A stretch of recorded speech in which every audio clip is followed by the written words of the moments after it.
Hello, Dr. Tawana Worlds by birth, also known as a disruptor. Did you know that millions who grew up in poverty also die in poverty? Have you ever heard the saying, what good can come out of the hood? Well, I'm here to disrupt for just a minute. Yes, I was that little girl that grew up in the hood, grew up in the ghetto, single mother, absent father, eating out of the trash can just to survive. But I was also that girl that determined way back then that I was not going to become a product of my past. And now I help others do the same thing. I'm not a victim, I'm a victor. I help men and women from similar backgrounds find value in their own vault and create wealth from within.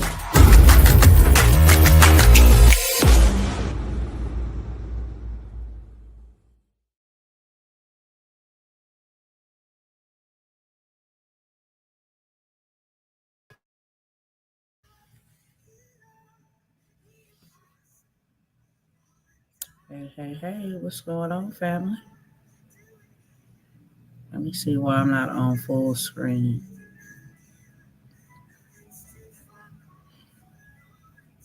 Hold on.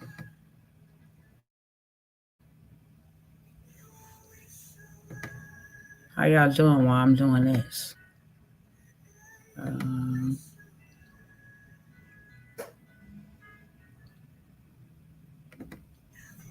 Hold on, y'all. All right. How y'all doing? I'm like, they always doing something with this technology, but I guess that's what technology is supposed to do. It's mimicking the behavior of a human being. Isn't that something?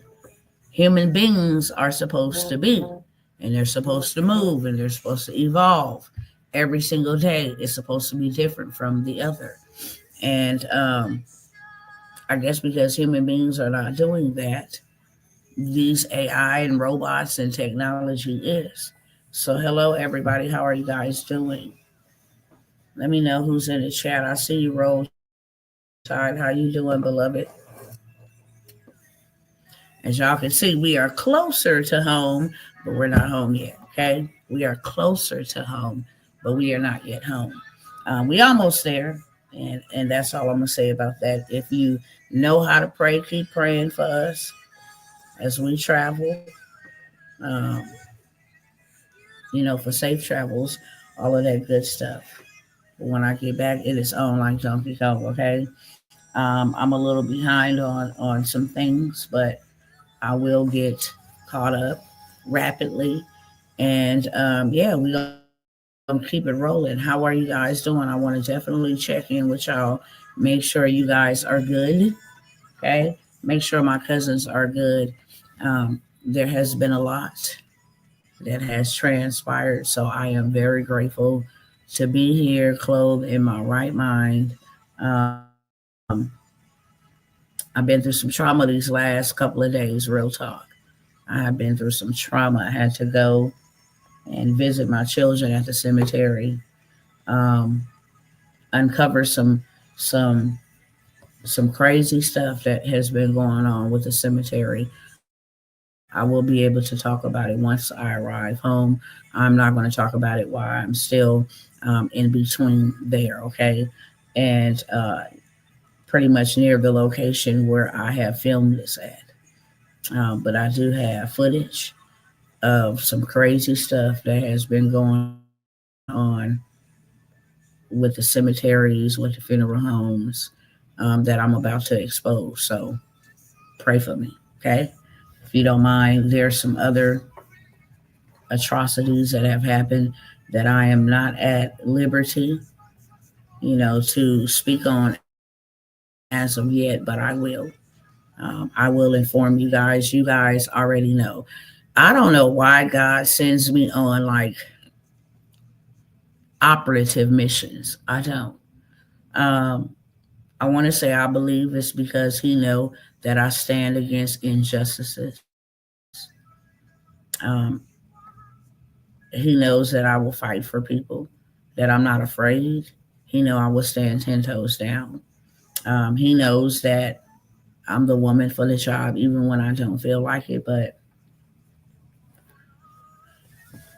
there's some crazy things that have been going on. That's what I will say. And at the appointed time, I will definitely let you guys all know. It may be openly in a space like this, it may be on a Zoom, something in a more private setting. But I got a lot of work to do when I get back, and a lot of things that I want to bring to the culture. So, not so that we can just keep talking about these things, not so we can have another piece of viral content. I know for sure when I post what I'm going to post, it's going to go viral because it's exposing something, right? But I also know what comes with that. And I pick and choose my battles very wisely. I am led by God to post when He says and not to when He says not to. But there are some things that have to be exposed, must be uncovered. And yeah, it's terrible. It's terrible. So when I say that I have gone through a great ordeal of trauma, it ain't even real. I mean, it's hard to believe that it's real. On top of, in 8 days, I have to deal with the death of my son who passed away 2 years ago. And then 17 days later, I have to deal with my first son who died 7 years ago, make 7 years this year. So it's a lot, but I am glad that I get to just have a little time right here with y'all. I do have to do some work. I believe I have about maybe 5 to 7 emails left to send out. I thank y'all for bearing with me. Like I told everybody, and I keep on announcing it, just in case somebody missed it. I am in between travel. I have not been to my own home in a month. Okay. Um, I've already told you guys I'm not at liberty to say why I had to come down here. My auntie passed, we buried her, and then another situation happened. A terrible situation that needed immediate intervention. Nobody else could go and do the job. And to tell y'all the truth, emotionally, um,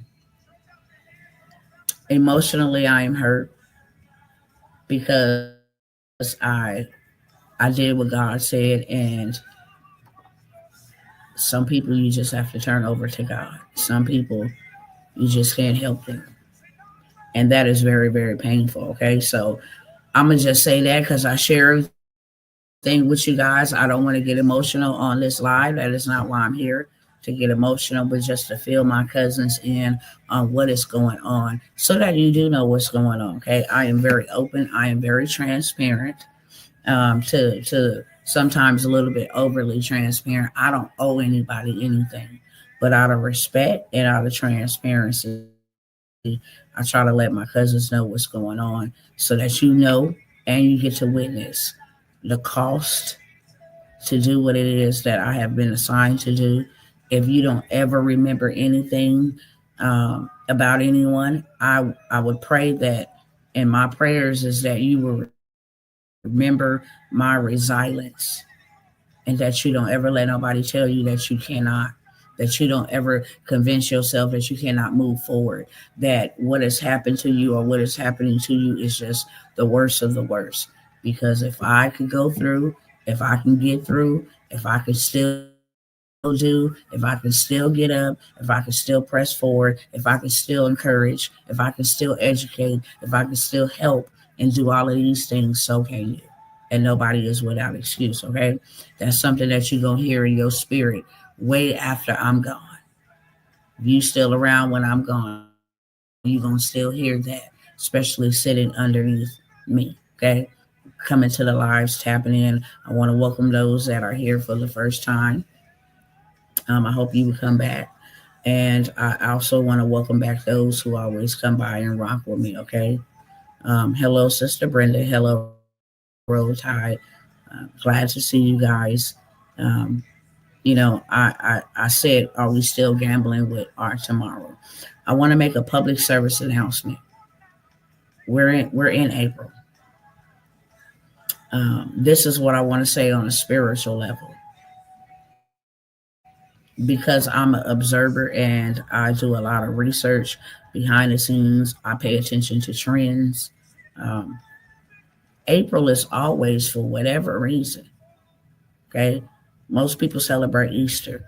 If you're spiritual and you walk according to God's calendar, then most people who is on that path, they uh, they practice Passover. Okay, let me go ahead and get started over here. My apologies. Let me go ahead and welcome them over here real quick. 60 seconds or less. What's going on? Instagram. Oh my gosh. How are you guys doing? It's Dr. Tawana World. Y'all already know what it is, okay? I want to welcome you if you are a first timer here. And I want to welcome you back if you always come back and hang around with your girl over here. I'm not going to be here long, but I'm going to be here strong. I got some amazing opportunities. If you want to take advantage of those, that is why I'm here on today, okay? So I kindly ask that if you are returning, and most of you guys are, I know I just got about 1,000 new followers over here on Instagram. So if you are new, the only cost of admission or the only fee to view this live, to learn anything from over here, to watch this live, etc., is that you kindly share. Okay, you can share to a DM, you can share to a story, you can save it, engage with it. It helps me beat the algorithm, and not only that, it helps me meet people that I'm supposed to meet on today. Okay, so with that being said, I appreciate you. Go ahead and stay tuned. Again, I'm not going to hold you here long, but I'm going to be here very powerful, effective, and have some opportunities to just try to help people out of situations and circumstances that is happening around us. Okay. For all my cousins over here on Instagram, as you can see, I'm still not at home. Okay. I have been away from my home for a whole entire month. I'm in the process, I'm in transition. On my way home, we're getting closer as I speak, but I'm still not there yet. I will be there short, sweet, and straight to the beat. And then when y'all see that background, okay, that green lay, that backdrop with ATM on it, and you know for sure I am at the house. Okay, with that being said, I wanted to share this really quickly. There is a lot that has transpired and is continuing to transpire, right? I'm not here to get into all of that, but there is a lot. I'm going to open it up with saying that. We all know there is a lot that is happening. There is a lot that is happening to people. There is a lot that is happening in our government. There is a lot that is happening internationally. There is a lot that is happening with our employment, with our living situations, with our housing, with our family. There is a lot that is happening, okay? My job is not to come by here so much and tell y'all all of the things that are happening negatively, right? Even though it's negative. I have never seen this level of evil that I am seeing now. Never. I'm 46 years, so I'm halfway there. And I have never seen this amount of evil that we are witnessing right here, right now, as we speak. I have never seen this amount of evil from all sectors, all aspects. Church, the White House, the corner store, everywhere. It's just a lot of things that are happening, and a lot of people are being affected negatively. I don't come by here to share it for that reason. I come by here to share for this one reason. And I say it all the time, and I will continue to say it so that you do not get caught up. We are not caught up in what is happening around us. If you know anything about the Word of God, then what I'm about to say, you know this. And if you don't, I highly admonish you to go and read. These are not fairy tales or, noble stories, some type of ancient old hymns or something. That is not what this is. The Bible is a manual. If you did it then, you can do it now. And whenever you chaos and catastrophe and different things of that sort broke out around God's people, he always had a way of escape for his people. In Egypt, when they were under the taskmaster of an evil regime, Pharaoh, God sent 10 plagues on Egypt, and God's children felt none of them. Hello, somebody. God's children was not impacted by any of them. And when God sent these plagues, they were very strategic. The reason he sent the plagues was because Egypt had put his people in captivity for 400 years. Hard work, task-masking, poverty, the whole 9 yards, okay? They used God's people to build their nation.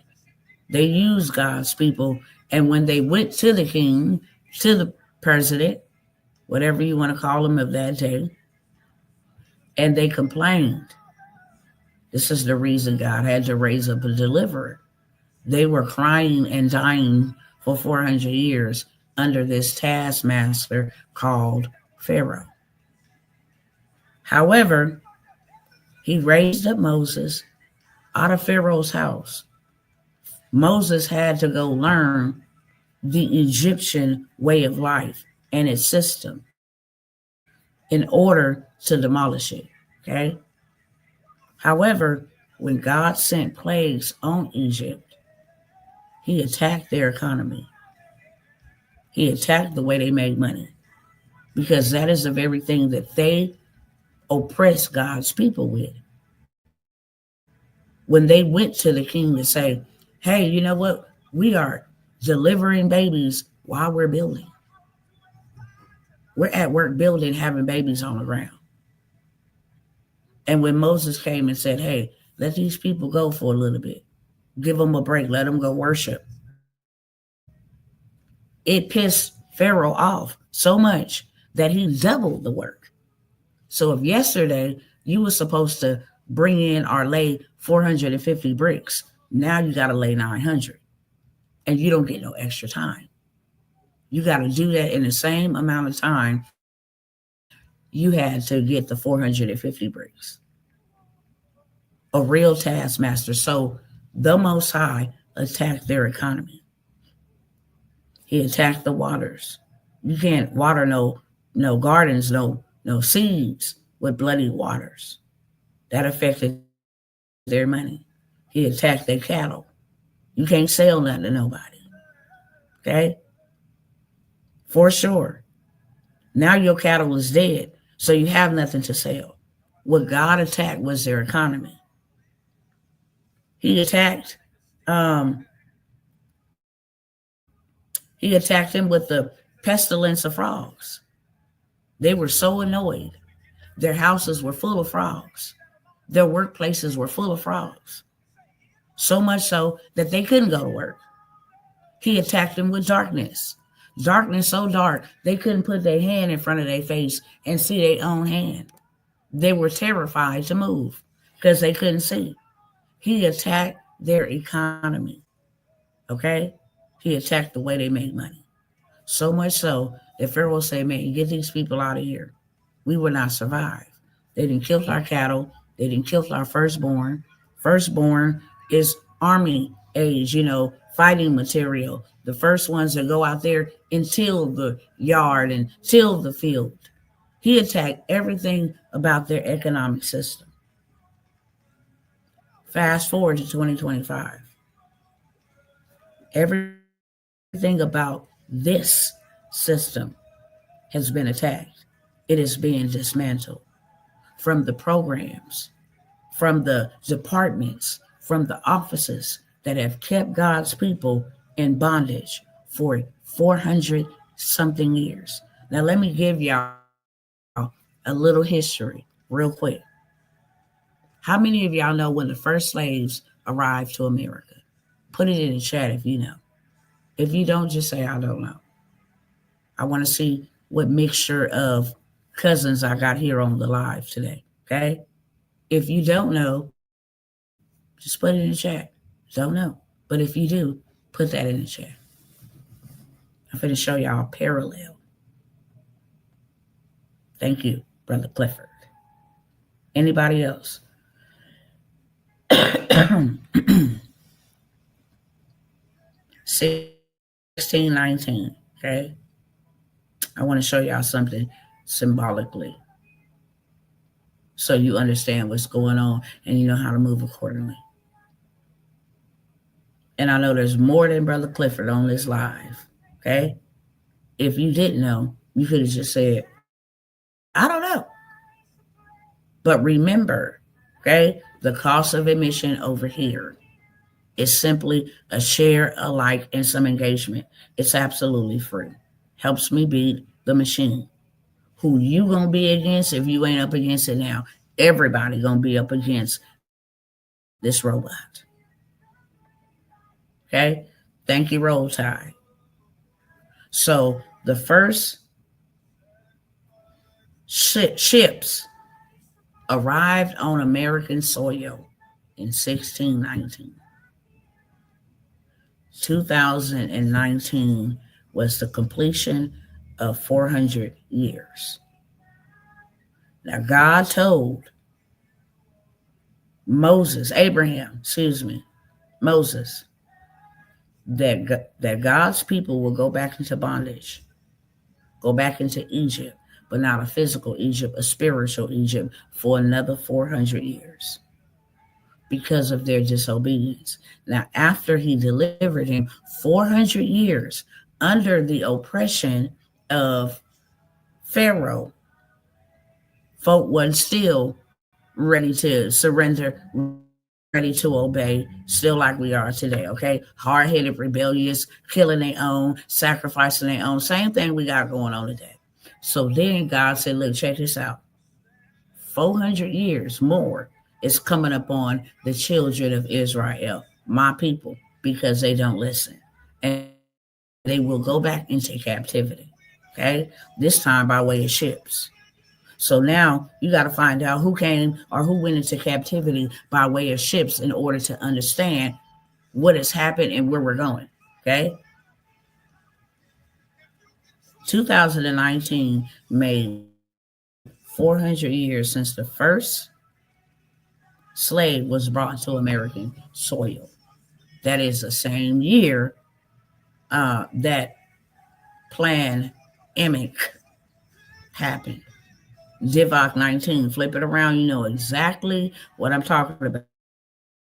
It's the same year, okay, that happened. It's the same year that the whole entire world stopped, period. And that is the time where the very power, God, said, I'll let you take my people into captivity. But now, what would you pay me for taking my people into captivity? Matter of fact, whatever you offer won't be good enough. I will judge you for taking my people into captivity. Things ain't been right since 2019. I don't care what is happening, what has happened. Things ain't been right since then. Things have not been right since Divock 19 happened in 2019, because that's when it first started. Okay? Over in Wuhan. They declared it a national or international pandemic in 2020, March to be exact. But that thing broke out and popped out in 2019. I dare you to go look at it. Okay? And then it spread it. Ever since then, this nation has gone into debt. This nation has been stealing money. This nation has been laundering money, all kind of stuff. This economic system, the greatest power in the world, the greatest financial power in the world, the great United States of America, has been being dismantled. From all of our money being funneled out of here, okay? To the homelessness crisis, to the unemployment crisis, to the inflation crisis, to all of this stuff. But this year, and people been saying it, I don't care what they fix in the White House. I don't care what programs they try to cut. You see what they out here doing. They are literally fighting, are trying to fight with the Most High God. They trying to get this country back on track. It's the whole purpose of Donald Trump running. Now, I do believe that Donald Trump was selected to be the leader of this nation for what we are going through and what we are getting ready to go through, that he himself has announced. Okay? You are either going to take heed or you're going to perish because of your procrastination. Okay? We have more demics on the way. This nation thinks that it will survive and build back better. You know, that didn't happen. Joe Biden lied. Ain't no building back better because there is nothing that you can do. In 2019, if you go look it up on Google, everybody and their mama was talking reparations. That is what they campaigned on. Every bank that denied us access all of a sudden wanted to lend and give grants and give PPP and give these loans to minority folks. Okay?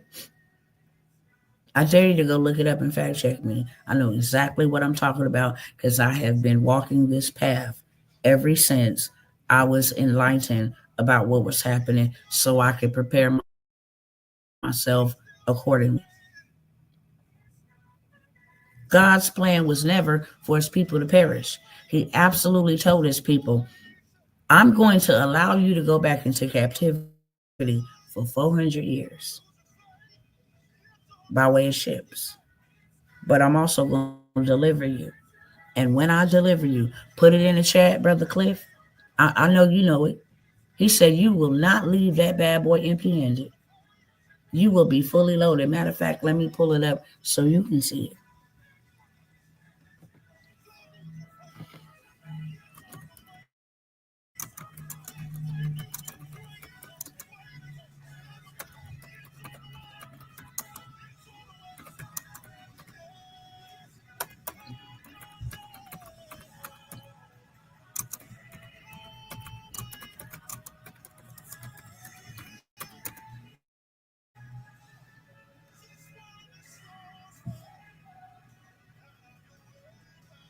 Hold on 1 second.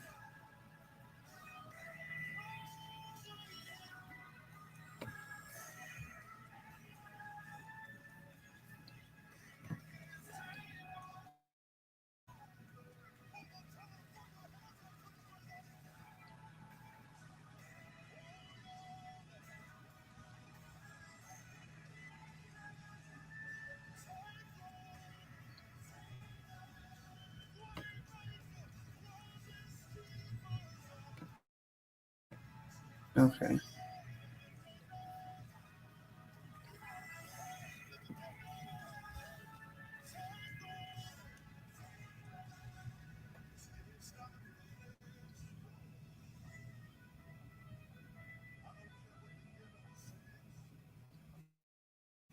Hold on 1 second.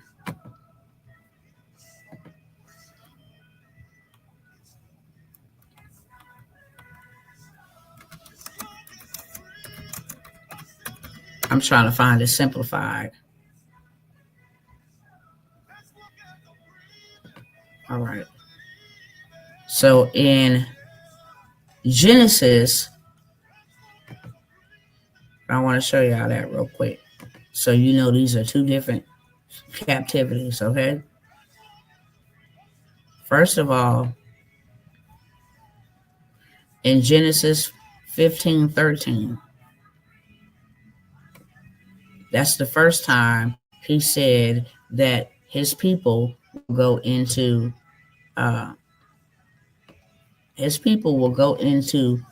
bondage. Okay? Genesis 15:13 is speaking of the affliction and servitude of Abraham's seed. Okay. Um, and you guys can go and read it.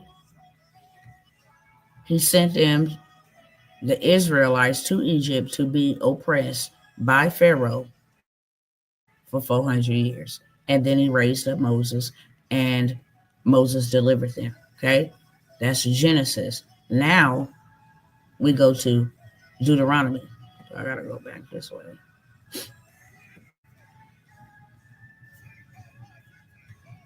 Hold on.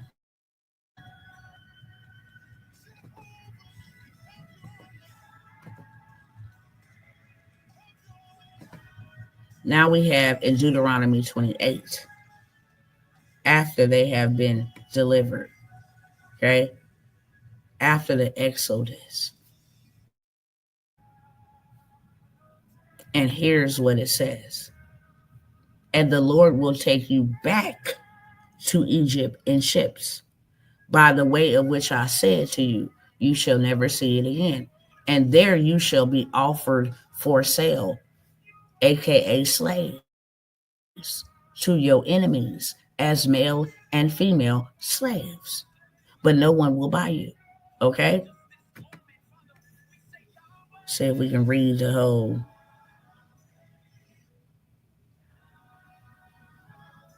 message. Let's see if I can pull up the whole thing, because you need to get it all. Deuteronomy 28. I'm just showing you something historical, okay? Whether you believe or you're not, I'm just showing you something historical so you can make sense and understand why now is the time, okay?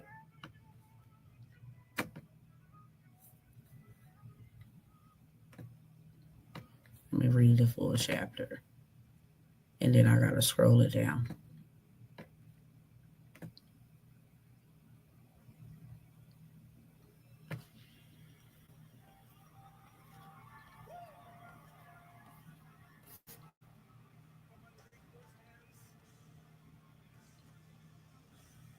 Okay, here we go. And the Lord shall bring thee into Egypt again with ships, by the way whereof I spake unto you. Thou shalt see it no more again, and there ye shall be sold unto your enemies for bondmen and bondwomen, and no man shall buy you. Okay? Now I want to go over here when it says it's time to be delivered. So he warned, because of our stiff neck and our disobedience and our rebellion to keep on mixing with foreign nations and doing all the other stuff that we still do today. Okay? We had to go back into bondage. But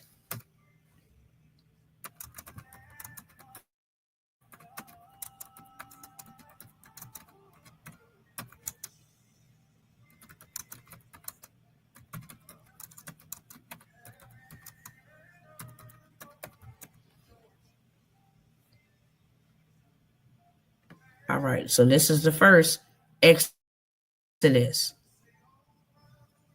where he delivered them and he brought them out. Peep game. This is the first one.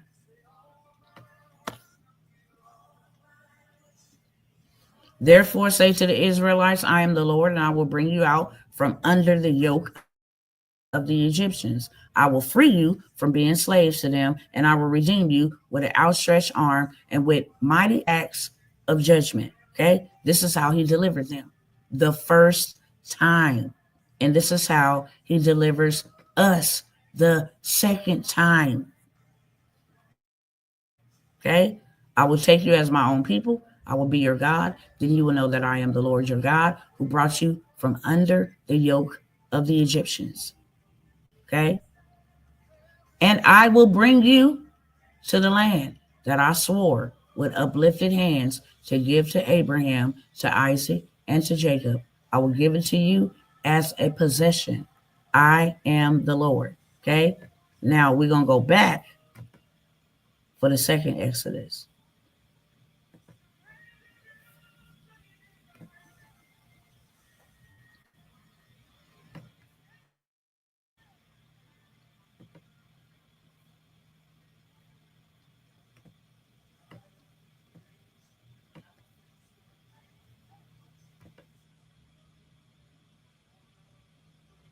This thing keep hopping and skipping. Hold on.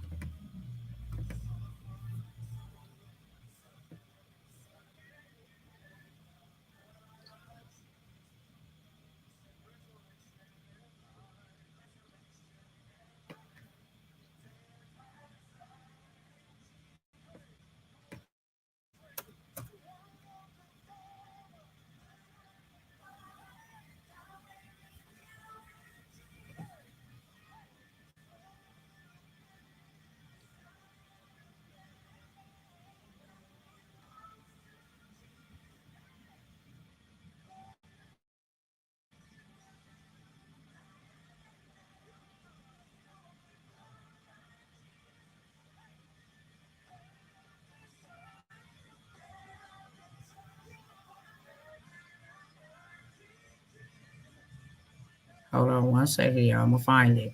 It's over in either Isaiah.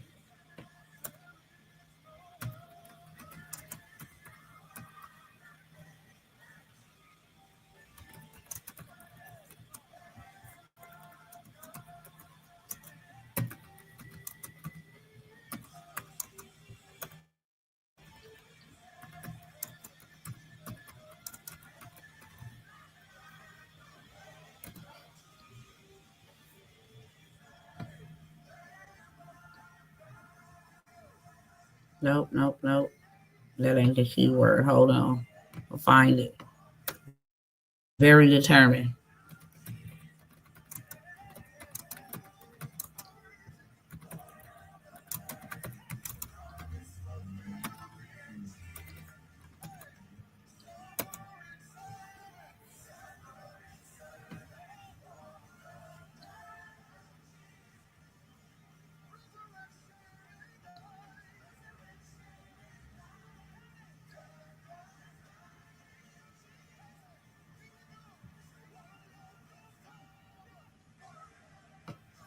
I think it is Isaiah 19. Hold on.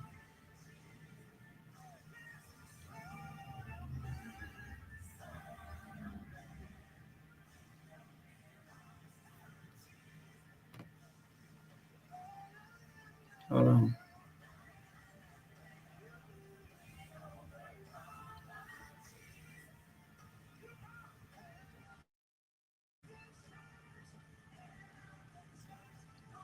I think it is Isaiah 19. Let me check. I want to make sure y'all see.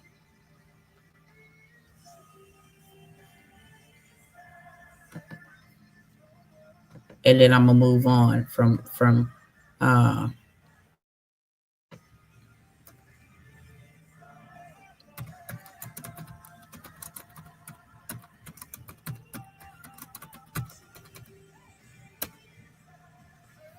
it's not Exodus. I want to say it is Isaiah 19.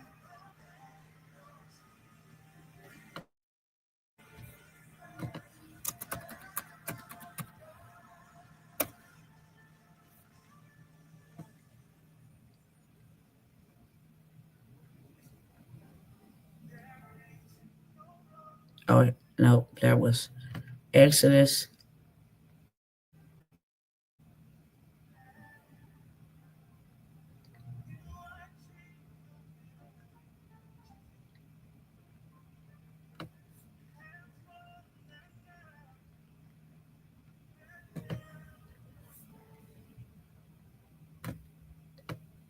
Nope, nope, nope, nope. I don't need that.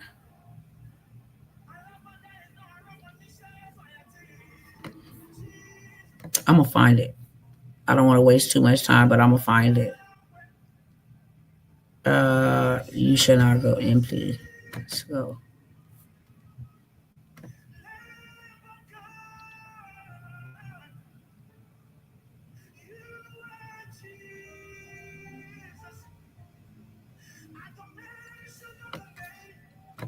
Let me try this. Second Exodus um with this technology stuff, you have to put in certain keywords to pull up the exact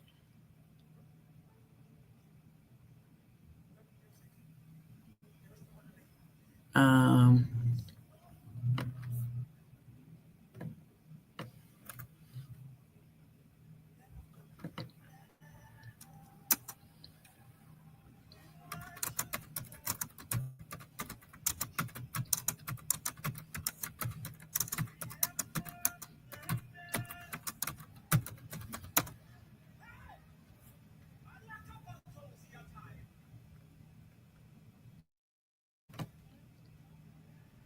Is it here?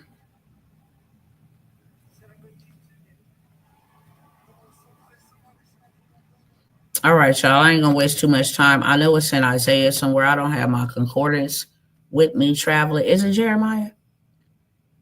Okay, yeah, it is. Thank you, Holy Spirit. Okay. This is a whole overview, just a short overview of this major end time event. It is in Jeremiah. Thank you, Father. Thank you, Father. Okay. It is in Jeremiah. This is talking about the second Exodus. Okay.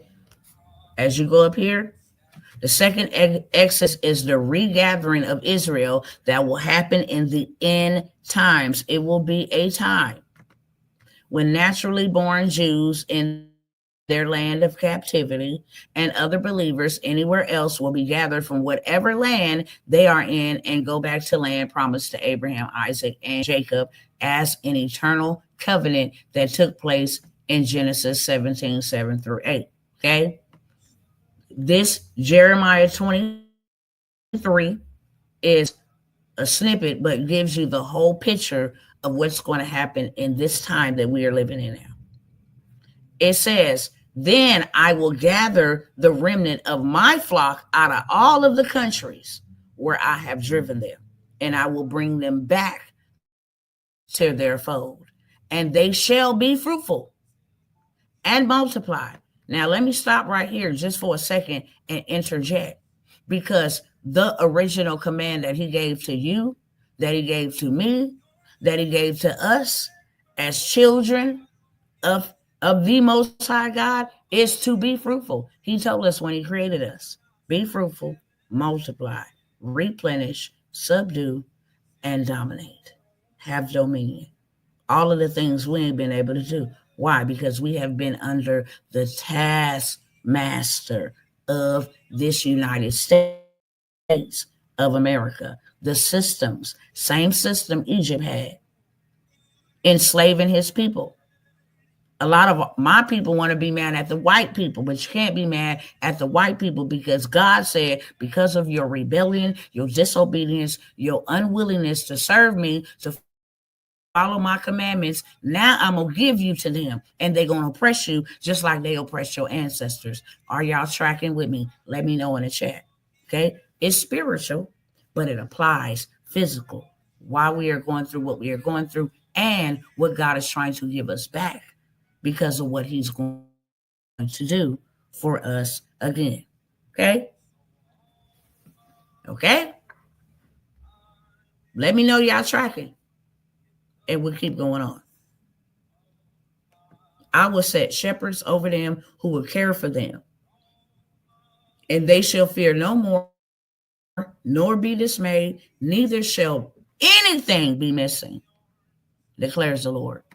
Behold, behold means look, the days are coming. Declares means that is a decree. Can't nobody change it.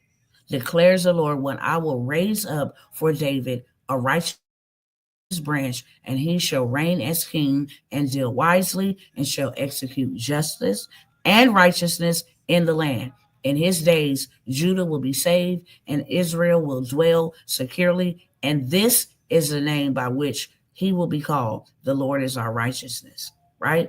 In this same passage of scripture, it says, when he deliver us, we will not leave empty handed, period.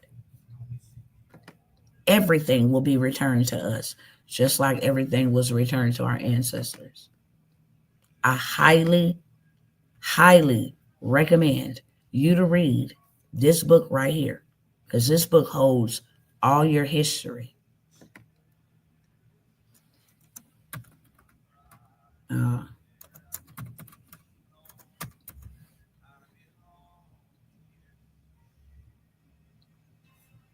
Hold on one second.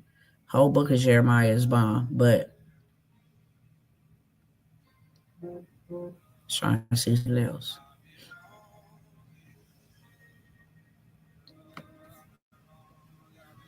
Isaiah 6:13. I want to make sure I give y'all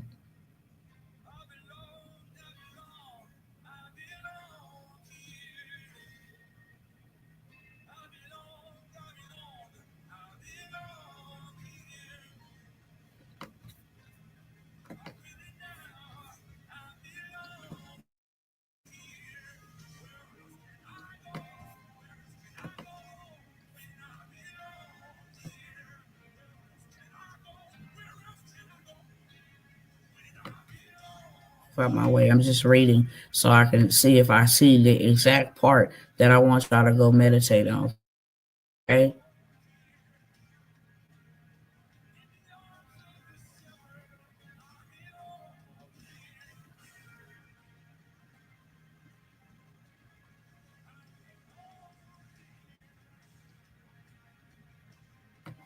Okay.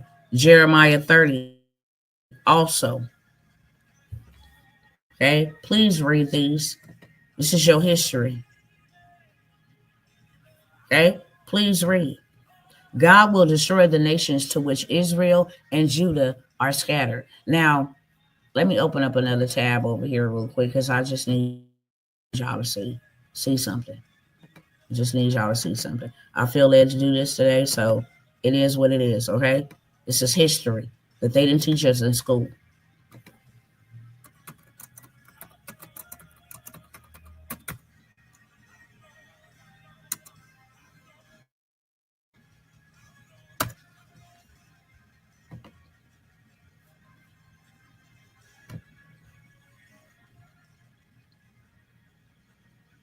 They want to show these lions, but listen, baby, it's all about keywords.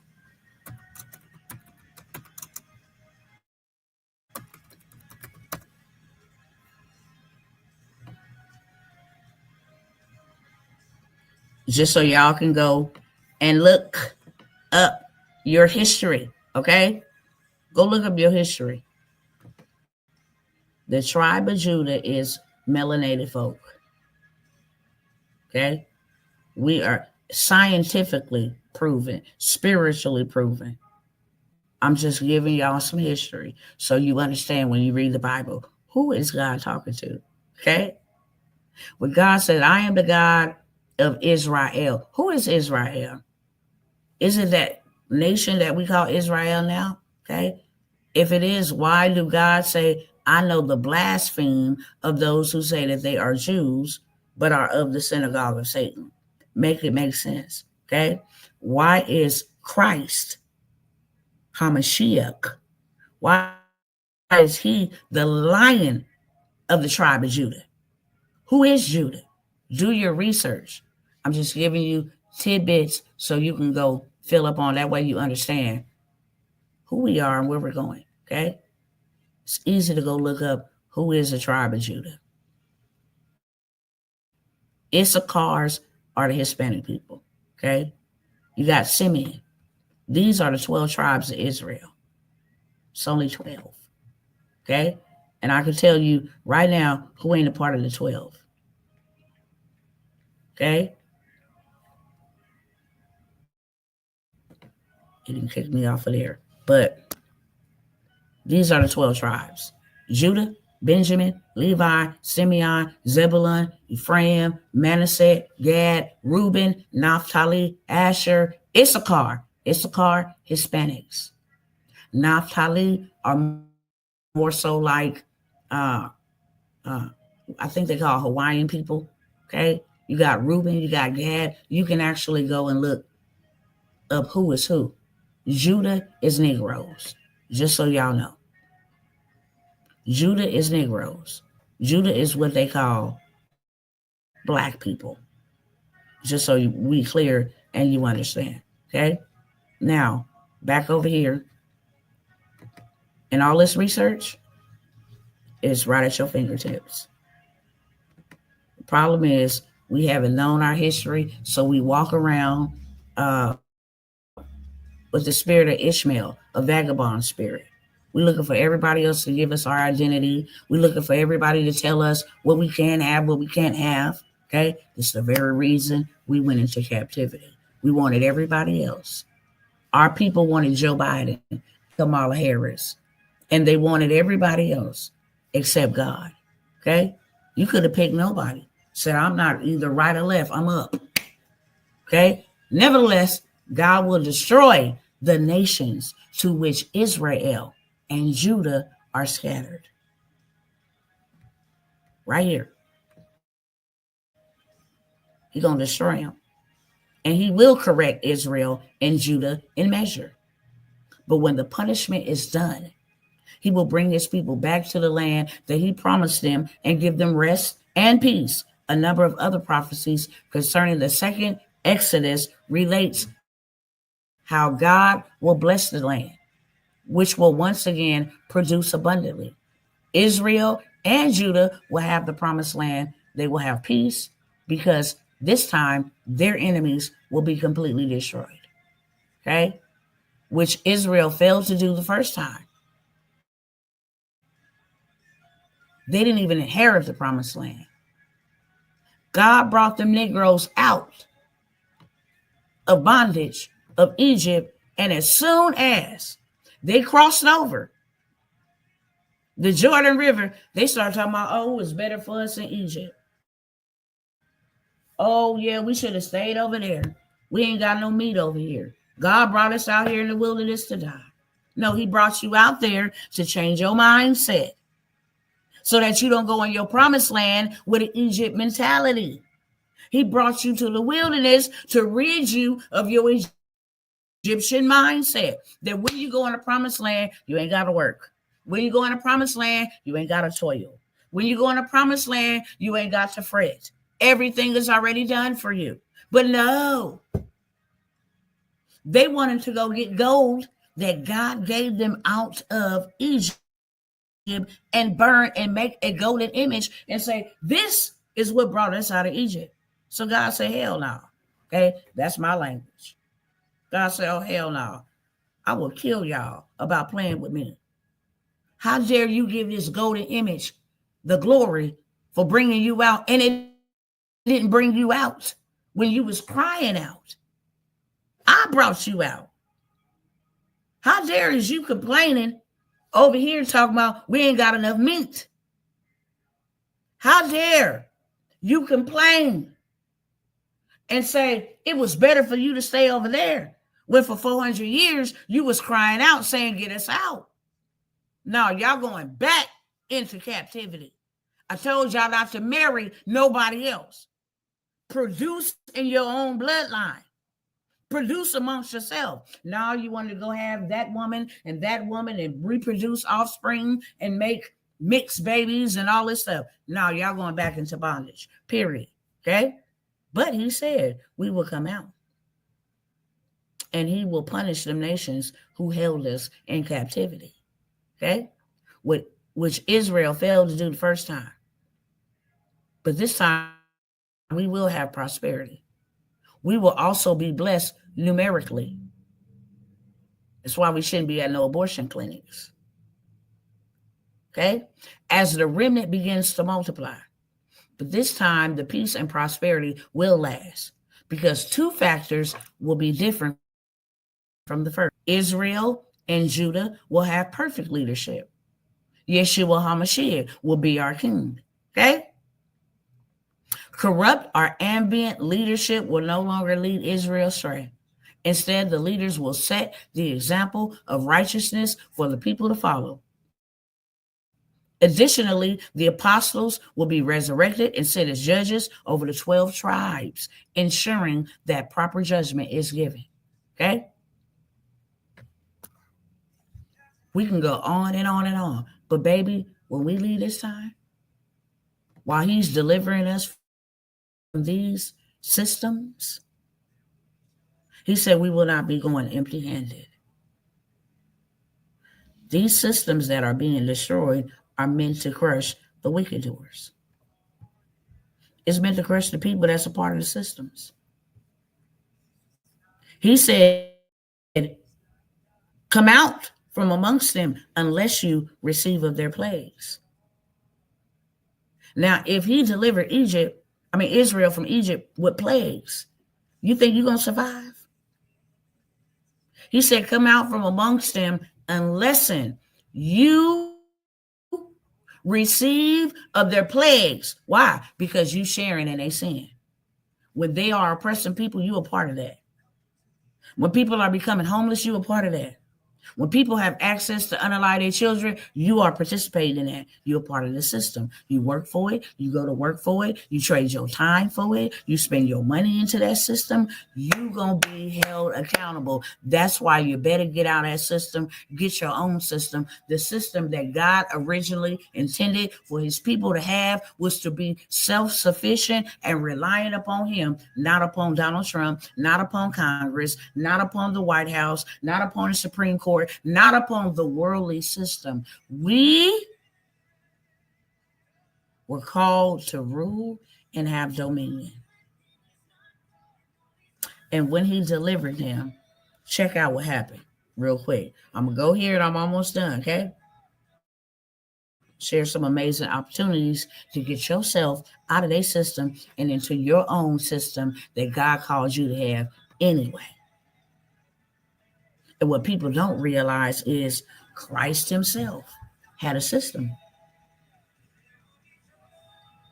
And he did not come preaching no worldly system. He said, what is Caesar's, you render unto Caesar. Give what Caesar's to Caesar. But you give what God's to God and don't mix the two. Okay? I sure will, brother. Revelations 21:12. Let me read this for y'all because my brother asked me to. So we need to know this. Because these are the 12 tribes that's going to stand. Let me show them this first. I need all of y'all to read this book right here. This tells your history outside of the good book, okay? Outside of the good book. This book right here tells you your history. Straight up. Baby, it tells you how we used to walk on streets of gold. It tells you everything that we forfeited. It tells you everything that these other folks is prospering off of us. Right now, we had it first. Man, we got so much rich history and so many ancestors to be proud about. The problem is we don't know. Okay? Let me show y'all this real quick. Everybody and their mama need to have this book, especially if you melanated. Even if you're not, you need to educate yourself. Okay? Because if you ain't with us, God gonna get you too. That's what he said. The strangers are welcome. From Babylon to Timbuktu, everybody and their mama need to have this book that is melanated. A history of the ancient black races, including the Hebrews. Notice. And I'm going to show y'all through the scripture real quick. I don't know why God going here, but he do. And that's all right with me. If you bored, hop on off. Okay? If you want to keep on believing the Christopher Columbus lie and all of this stuff, hop right on off. Because without truth and validity and identity, you will never operate and function according to God's original purpose. You will be left behind. And you will be one of the ones that perish for your lack of knowledge. Straight up. Okay?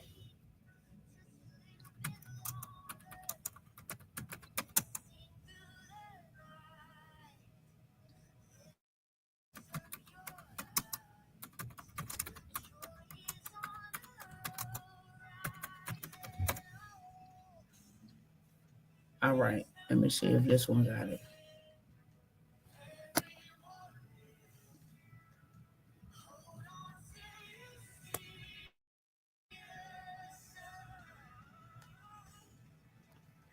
I'm going to read that for you too, brother. I just want to show them a chart. All right. Y'all can see this. The 12 tribes of Israel. You can even buy it on Amazon or Etsy. The 12 tribes of Israel are Judah. I want y'all to put it in the chat what y'all see. So y'all can't ever say y'all didn't know. Let me show y'all real quick. I don't ever want y'all to forget this. You somebody, and it's time for the world to stop knowing who you is and you don't. That's why they be using us people up, having us killing our own selves. Such a dang on shame. Now, I want y'all to remember this. Take a screenshot. I'm going to lower it here so you can see. Okay. 12 tribes of Israel. Judah is the who people? Put it in the chat. Judah is who? See, we can't be African American. That's two different countries. Okay? Notice how Nigerians come from Nigeria. Notice how Indians come from India. Notice how Chinese come from China. Okay? Notice how Haitians come from Haiti. But notice how African Americans don't come from nowhere. Where do we come from? Judah is black folk. If you go look up Ham, Shem, and Japheth, the sons of Noah, Ham means, his name means burnt face. Okay? His name means burnt face. Go look it up. So now we got Judah, the people of praise. Whenever there's a war, God sends us first. Right? That's why we always dancing through some scientifically proven we have an extra genome. And people can't understand how we go through so much trauma, so much heartache, so much hardship, and we still got praise because we Judah. God wired us like that. Go look it up. It's on YouTube. We have 33 when regular schmegler, everybody else has about 20 something, 29 are. We have 3 more chromosomes than everybody in the world. Most people don't know that we did not get Divock 19 at first. So we start going out there trying to do that stupid stuff. Gambling shacks. We all collectively gathering together. You had men from Africa and everywhere. People with O positive blood did not get touched by that. I got O positive. Did not get touched by it. We wired differently. And I'm going to show you in scripture right here. Okay? Real quick. We're going to switch off that and we're going to switch over here real quick because I got to show you this. Line upon line, precept upon precept today. Because people don't believe we are all the creation of God, but we are not all the children of God. This God that we serve is very distinct. The God of Abraham, Iskaf, and Yaakov. Abraham, Isaac, and Jacob. The God of Israel. Well, I wonder why he called himself the God of Israel. Why did he call himself? Why is he known as the God of Israel, Abraham, Isaac, and Jacob? Why he didn't know the God of the world? Okay, well, when Christ came, Jesus said,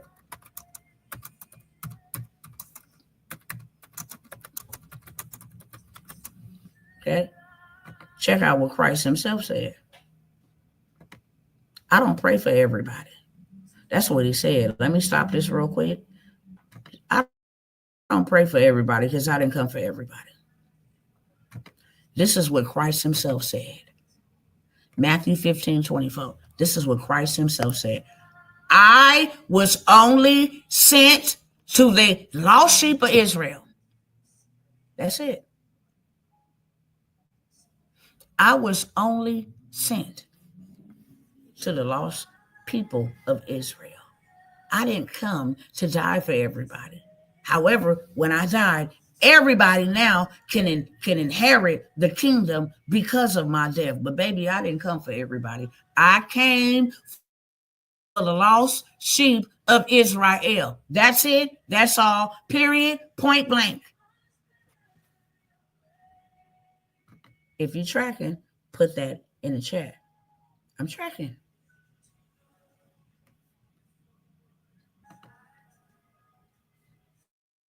Put that. Because too many of my people don't know where they come from and where they're going. So they're just a part of the system and they're about to go out like suckers. And lollipops get licked and we shouldn't be no sucker. We kingdom. Okay?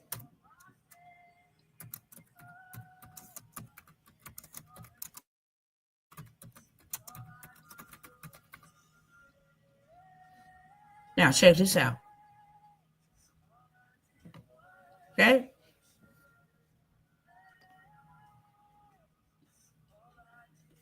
Christ says, I pray for them. I am not praying for the world, the cosmos, everybody in the world. I'm only praying for those who my Father have given to me. Don't get it twisted. Don't get it twisted. Okay? Everybody is the creation of God, but not everybody is the children of God. Now we can go back over here and find out the 12 tribes and who they are. Okay?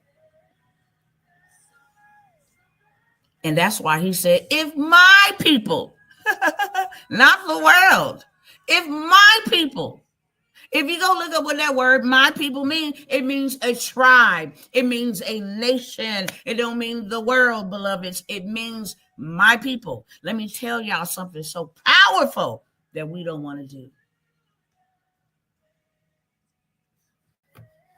He said, if you see a plague happening, if you see famine that I caused, if you see a sword that I sent, if my people who are called by my name will humble themselves, turn from their wicked ways and seek my face, then I'll heal their whole land.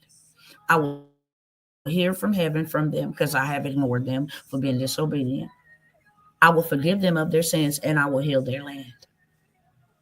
Problem is you can't get all of God's people together to pray. So that's why this stuff happened. We are very powerful people, so much so powerful that if we walk in the presence of police officers, they get fearful. They fear. Well, I felt afraid, that's why I shot 49 times. I felt like I was threatened, that's why I shot 57 times. Ooh, Lord, you gonna let me get to this stuff or what, God? Because if this too heavy, let me know. If it's too heavy, let me know. God sent me here to enlighten his people. Because you can't operate if you don't know your identity. Try to operate a vehicle and you don't have a license. You're going to jail because you're doing something illegally.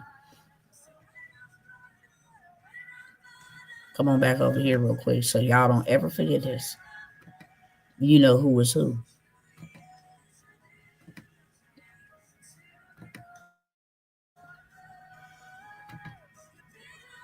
Judah is the American blacks. Benjamin is the West Indian blacks, the indigenous people.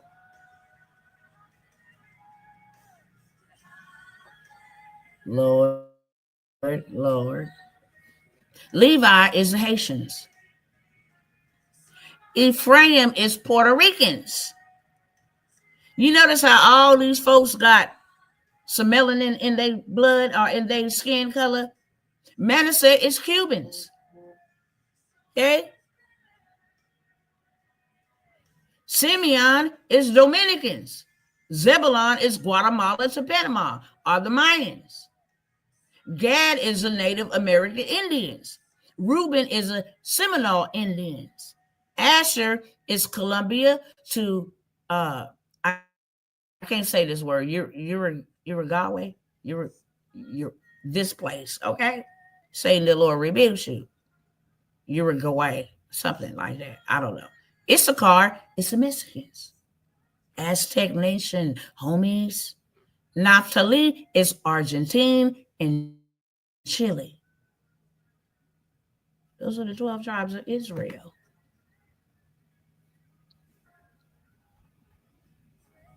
Now we're going to go on over here to Revelation, okay?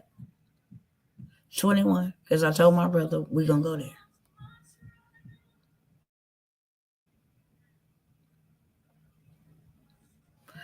$21.12. Hold on one second. If this is helping you, just put men in the chat.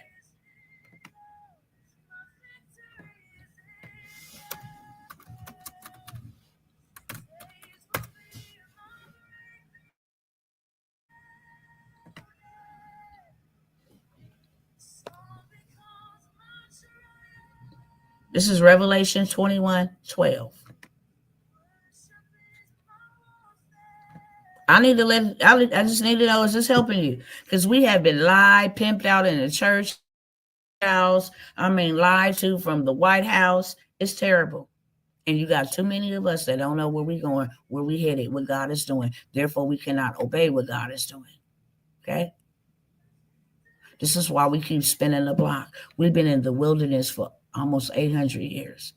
What was supposed to be a 7-day journey, we have not possessed our promised land. You want to know why? Because we still wander around in the wilderness. I wonder where I'm going. If I go to this job, if I get this type of title, if I get this degree, if I get promoted, if I wear these type of bougie clothes, if I hang around these type of bougie people, then I might be accepted. Somebody might accept me. Okay, maybe somebody want to hang with me. No, this is your identity. You already have an inheritance. You're just not walking in it. You're about to perish because you want to be a part of a demonic system that was meant to enslave you. Now, I hope y'all know when I show up, I tell y'all all the time, I'm not showing up on no BS. I'm showing up as a campaign against ignorance, as a campaign against lack, as a campaign against poverty. No, I break chains. My name is the Disruptor on purpose. That's what my papa named me. Okay? I sent you to disrupt and tear down. Disrupt means tear down altars. See, anytime God sends a deliverer to go take back territory, first thing he told them to do, tear down their altars, tear down their shrines, tear down them ideologies, tear down their statues, dismantle them. Because if not, my people will keep going back to them. Tear them down.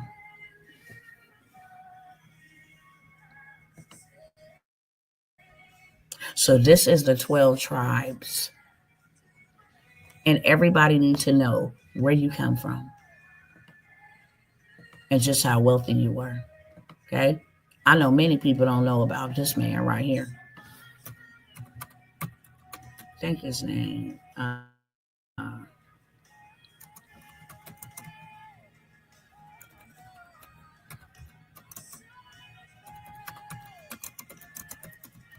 I might be spelling his name wrong, but you better understand. Mumasa, that's what's his name, Mumasa. Okay? This man was so, man, look.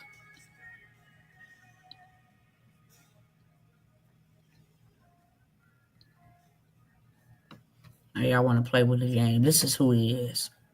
Okay? Oh, Mansa Musa. Excuse me. Hold on. Let me get it right.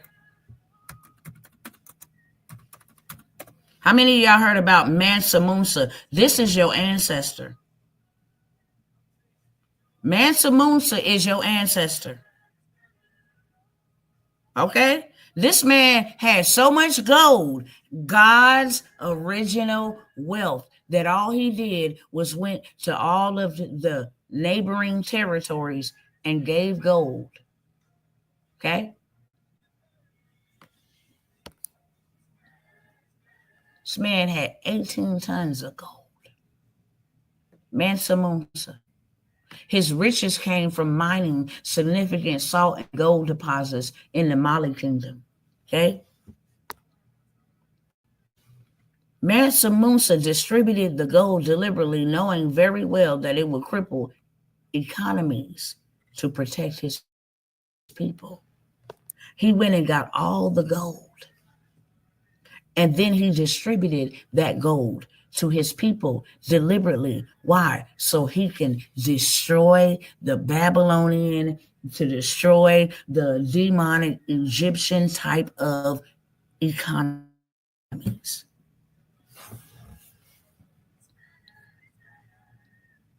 Understand? If we count up, this man Musa walked in Cairo, Egypt, carrying roughly $5.5 billion, passing it out. He was sent on assignment just like Joseph to confiscate the wealth of the wicked and distribute it to the righteous, to keep God's people out of a demonic system. If this has helped you today in any capacity, I need to know in the chat. Because you know what? Every single body under the sound of my voice, you are not accidentally here. You are here, chosen by the Most High God to be here on purpose, for a purpose. You cannot even sit underneath me. You cannot even tap in and even be engaged with me if you were not called to be a chain breaker, a path paver. You understand?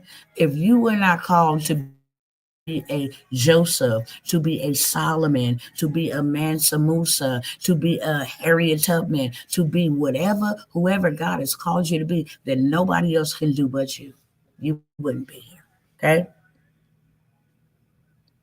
I wish you had StreamYard on this so I can help you edify our people on God's elect. I am on StreamYard, but we have to do that the next time.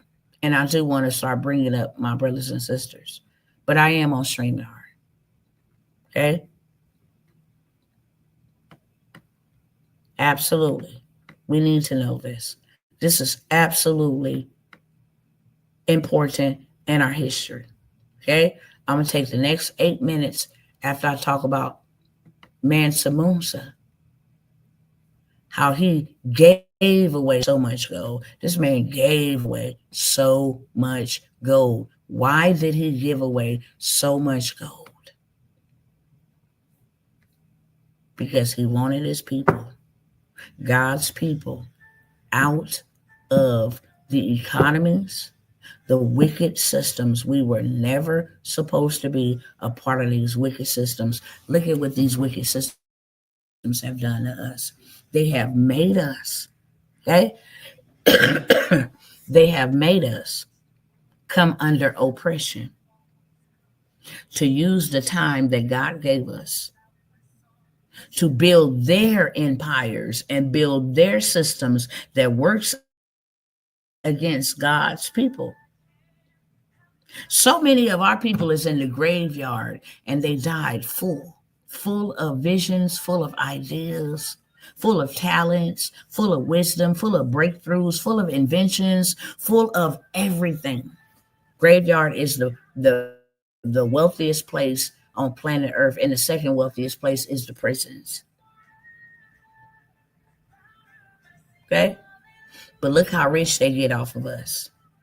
We spend $1.9 trillion every year in their demonic system. We spend $336 million every year buying hair care products that we don't own. We make every other country, every other nation, everybody else wealthy. But we forget where we came from and how we ruled.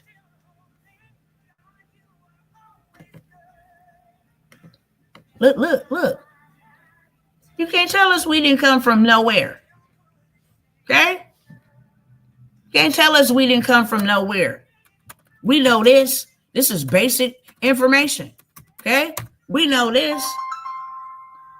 This is basic information. Okay? We know this is not the Queen of Sheba. The devil is a liar. Okay? We know exactly who the Queen of Sheba is. We know exactly who the Queen of Sheba is.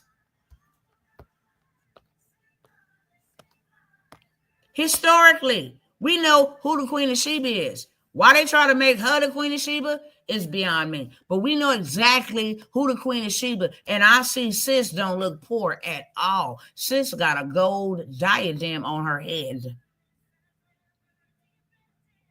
Sis is dipped with the finest of apparel. Understand? And people will tell you, oh, it does not matter what color, blah, blah. The devil is a liar. If it didn't matter, they went to great lengths to deceive us. to make us think we have no history, that we come from nowhere. We are the cursed people of the earth and we ain't going nowhere. They did a dang on good job deceiving the masses, even changing what Yeshua looked like. Don't play with me. Okay? Don't play with me. They made us worship this. The devil is a liar. They made us worship this. Okay? They say this is who Jesus Christ is. Okay? Caesar Borgia. Y'all know that painting was everywhere. They say this is who Jesus Christ is. They went to great lengths. His hair is not woolly. Okay? His feet is not bronze. Oh, that doesn't matter as long as he saved us. Satan, the Lord rebukes you. It do matter because you got a whole nation of people that don't know who they is because they worshiping Caesar Borgia, a homosexual.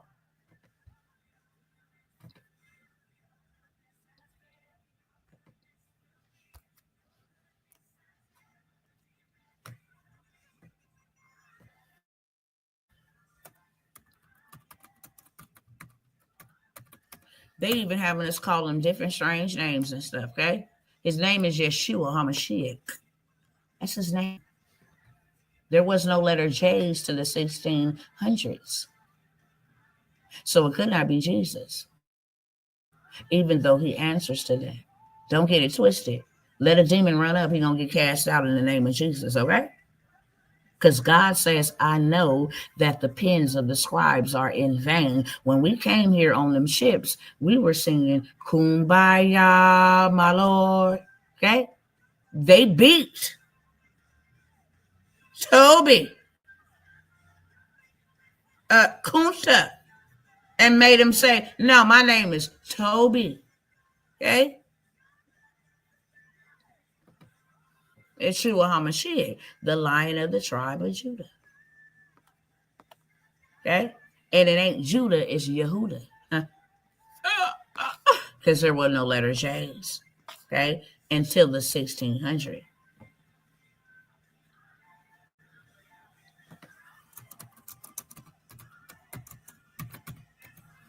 Say Middle Eastern.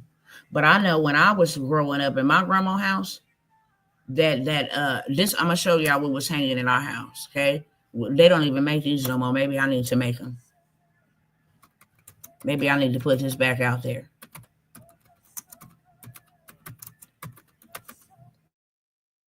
Okay. Yeah, we had this. We had that hanging on the walls at supper time, like this. Okay, in our house. This one right here. And then all of a sudden, you know, the roles was reversed and boom, we had something else. We had your Borgia. Even Good Times, they had this painting. Hello, somebody.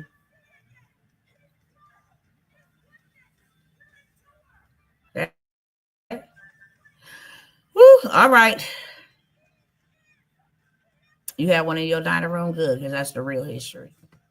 I know it's tight, but it's right. People ain't going to like it, but I'm always going to tell the truth, and I'm always going to disrupt. That's for sure. Because we need to know why we need to come out from these systems and what the Most High is really trying to do so that we stop struggling. This system that we have been a part of for all of our lives, that our mothers been a part of, our grandmothers have been a part of, this was a system set up just like an Egyptian system, styled system to oppress God's people. This is a system where you spend all your time working for dimes and pennies to give them back the money. Through bills, system, through taxes, through debt, through credit. Therefore, you were never intended in that system to rule and reign. Hello, somebody? Y'all picking up what I'm putting down? This is the reason why you need to create your own system. Now, we're going to talk about Solomon real quick, and then I'm going to let you go. You are absolutely right. My grandparents, they knew the truth. And the truth makes us free. Wonder why we in bondage? Because we ain't free. We don't know our identity. We study around here calling ourselves what they called us. Nigga. And the Bible says you will be sold. And now you will be called by a byword. You know what a byword is? That word. You know what the Bible is? You know what a byword is? You will not be called by your tribe. You will be called a byword. They got the word nigger from the word Niger. That's over in Africa. You go look up the real map of where, listen, baby, we can be here all night. Lord have mercy. I will, I will teach y'all some things that, listen, you will be up restless. I think we need to have more of these controversial conversations because they're truthful. And our people perish for a lack of knowledge. You don't know who you are. Therefore, you can't be who you are because you don't know who you are. Okay? Niger. Where is the Holy Land? Where's the real Holy Land?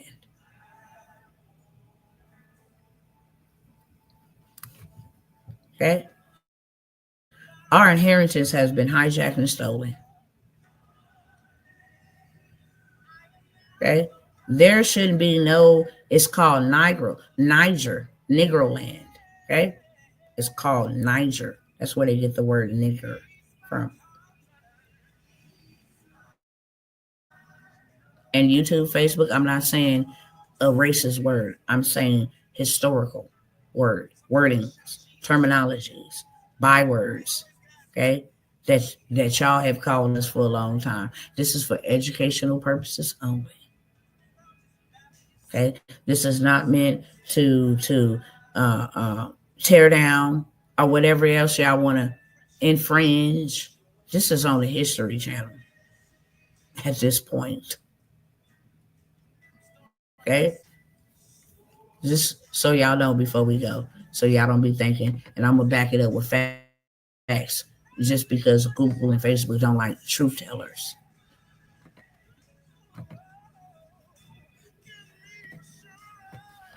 Check this out. They can say what they want to say about this man.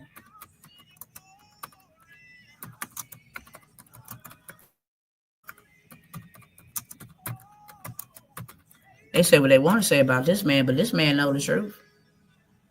Okay. This man went on live TV.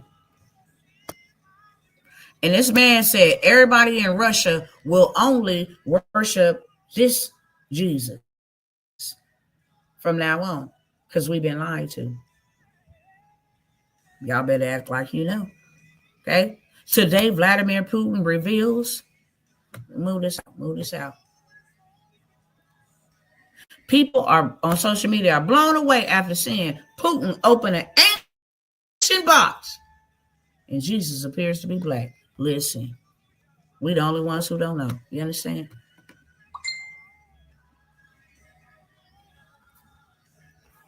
Let me find that. Right there. Today, where did it go? Let me see if I can move this out my way. It's going to take it away. Okay. Y'all can see it right here. Today, Vladimir reveals to the world a secret that Europeans have been hiding from Africa for more than a millennium, that Jesus was black.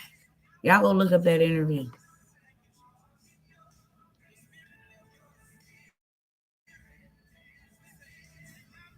Y'all go, that happened last year. That happened last year, where he said, "Now only we will only over here in Russia." Okay, I gotta show y'all one more thing, because this gonna help y'all.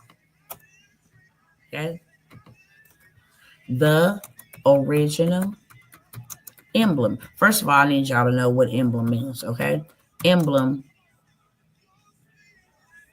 meaning, okay?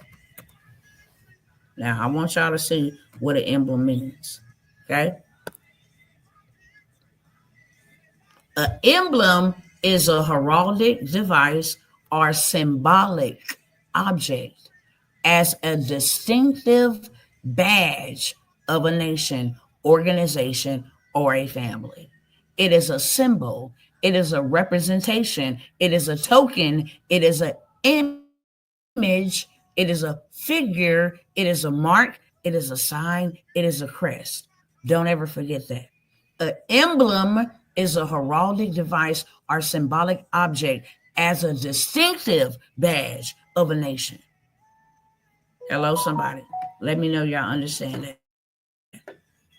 Let me know y'all understand that, what an emblem is. Because now I'm about to show you something else.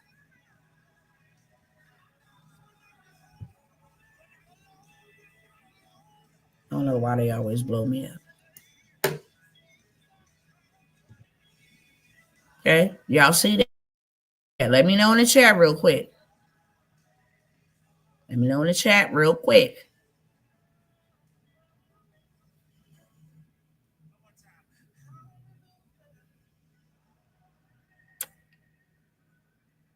Thank you. Understand. Thank you. Yes, understand. Thank you. Cool. Check it out. Now, y'all know what emblem means.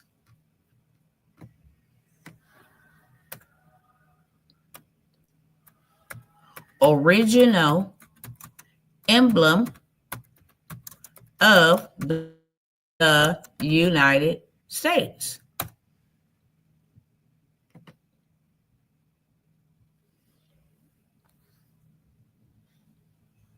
And here we go. This is the original emblem of America. Maybe I need to go back so y'all can see. Oh, she's just making stuff up.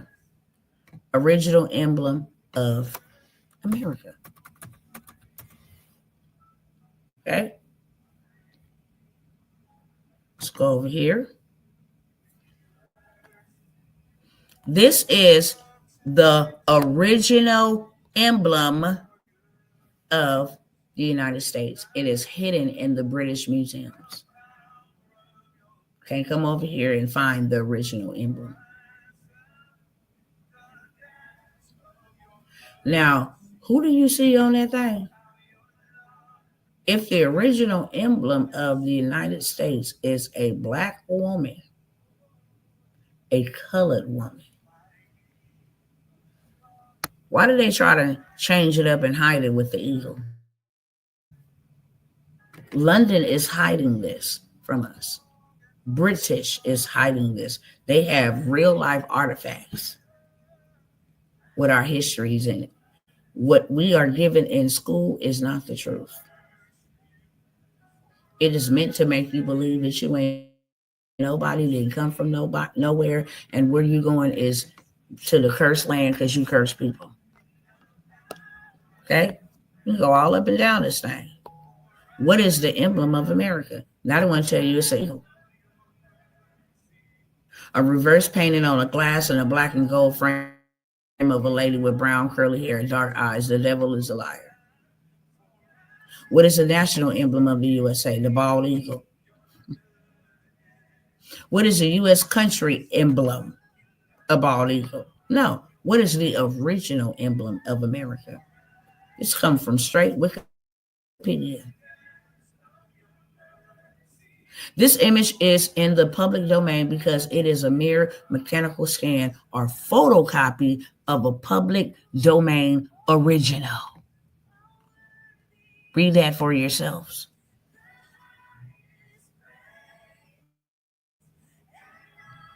1798 painting shows a black Native American. Why does this old emblem of America showing a Native American woman look like an African American?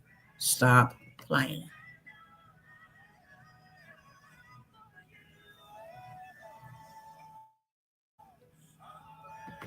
Hopefully now y'all understand why everything is happening the way that it is happening and what God is calling us to do in this time. Do you understand? Yes or no? Right now, God has called us to confiscate his wealth from these wicked doers. And he called us to do it in haste, just like he did before. He is the same God yesterday, today, and forevermore. Okay? He just is.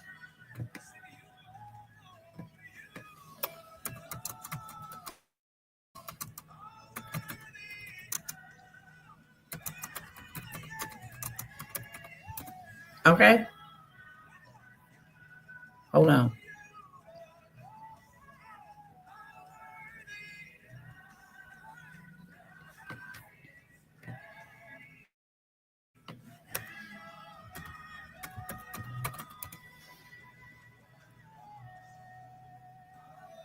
Because it's time to go. It's ready to rock out. It's ready to roll.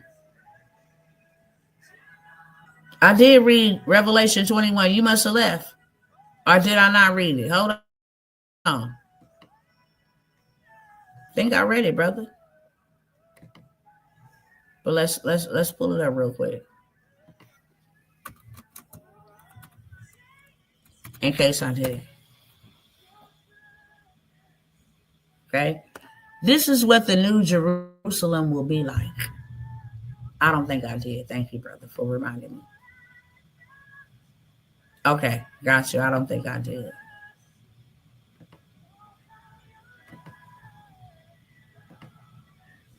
Okay, check it out. Revelations 21:12. It's talking about the New Jerusalem. That's why I said it had a great high wall with 12 gates. Okay, you guys can go read it for yourself. It's given a depiction, a description of the New Jerusalem coming down. Okay, that's why we're not supposed to be like, yeah, we're going to get caught up in the rapture. We just need to be still and wait upon God. He called us to build. He called us to rule. He called us to prepare. Hello, somebody. It had a great high wall with 12 gates and with 12 angels at the gates. And on these gates were written the name of the 12 tribes of Israel. This is why the Most High say, if I can trust you on earth with little, I will make you rulers over many. We will rule in the New Jerusalem, but you will not rule if you don't know how to rule and manage and steward what God has given you and put in your hands right now. You cannot rule. He told the one that was given 5 talents, enter in, I will make you ruler over a nation. The way the New Jerusalem is going to be set up, baby. Okay? It's all about dominion and rulership. Not so you can be prideful, but so you can be presented. If you can't rule over 2 or 3 that I put in your care, if you can't rule over $100, how would I ever give you true wealth? Okay? We got our people out here working for dollars and thinking, look what God said about that. And think we're doing something. Okay? I wanted to take y'all to the in haste. God said you need to be ready in haste. Have your shoes on, have your staff in your hand, because I will deliver you in haste. Okay? Where was I going real quick? I just made me lose my train of thought. Hi, Sister Melody. Okay, here we go. Thank you, Holy Spirit.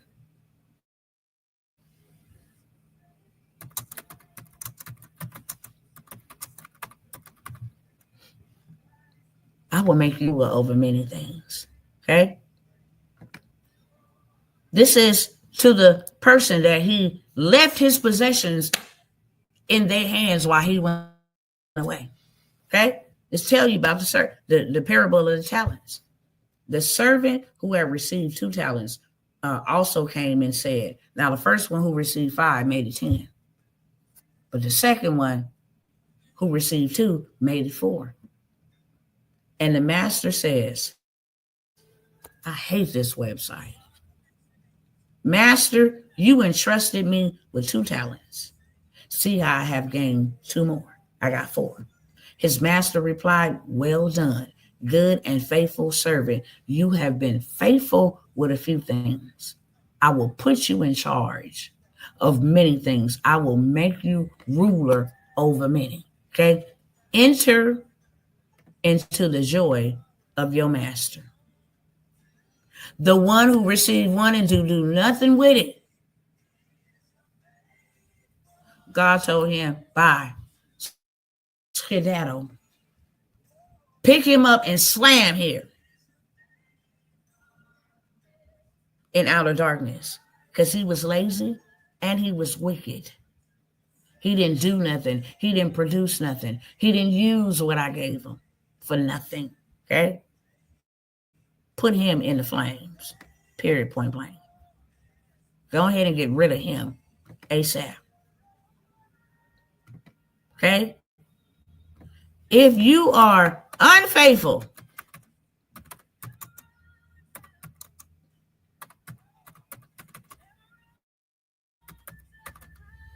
okay?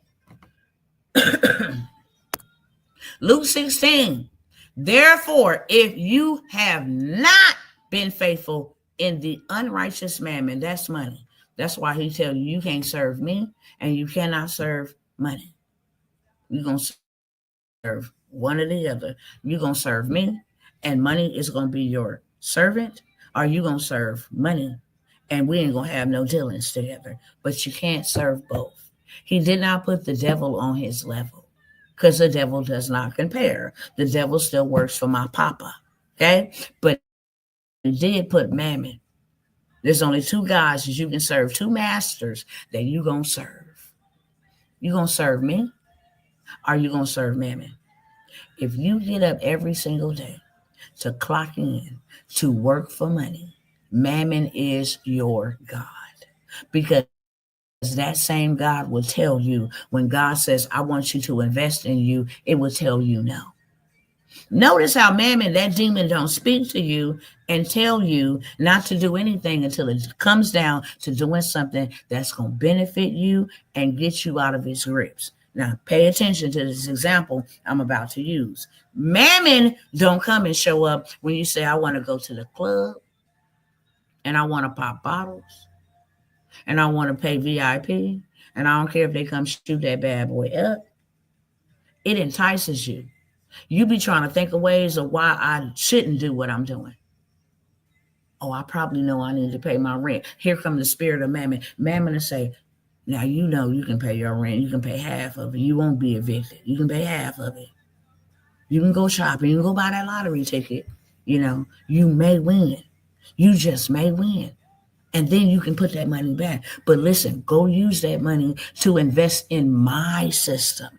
I don't have a problem with you spending and buying and selling in my system. But the moment that somebody like myself, or even myself, show up and say, now it's time for you to invest in you. Now it's time to do kingdom. Now it's time to do what God called you to do. A wise man, a wise woman leaves an inheritance for their children's children, and the wealth of the wicked is stored up for them. That's the whole scripture. But the moment that you decide, or you start pondering, thinking, you know what, I do need to have a trust. I do need to have a plan B, because this system is shaky. This system ain't right. The system has been, is be like, she's just trying to scam you out your money. You know that's too hard for you, right? All that technology stuff. You know, they say Jesus is going to come back and rapture y'all anyway. You don't even need to get prepared. I mean, it'll be hard. You probably want to go to work because it's hard to be a businessman. It don't show up to convince you to do anything negative until you are on a positive path to break its chains. Tell me I'm lying. That spirit will tell you to take your last and go buy a sack. But when it comes down to investing, to tithing, to helping somebody that's homeless, that demon will fight you and tell you not to do it and all the reasons why you should not do it. It'll tell you don't invest in yourself for sure, because it knows that investments is what's going to bring you out of poverty. It knows that investing is what's going to break the back of poverty off of your life, and it does not want you to do that, because then you will be a free agent. Then you will be out of its grips and its control. I'm going to go right back over here real quick. Then I'm going to let y'all go. That spirit is evil. And I need y'all to see this real quick. I really need y'all to see this real quick. I can't close this up without putting the nail in the coffin. For real, for real. Because people don't believe poverty is a demon.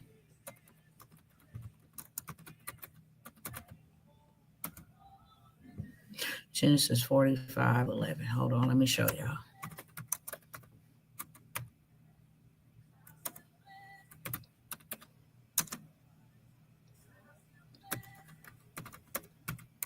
Now see, I pull up this online concordance. It's called the lexicon.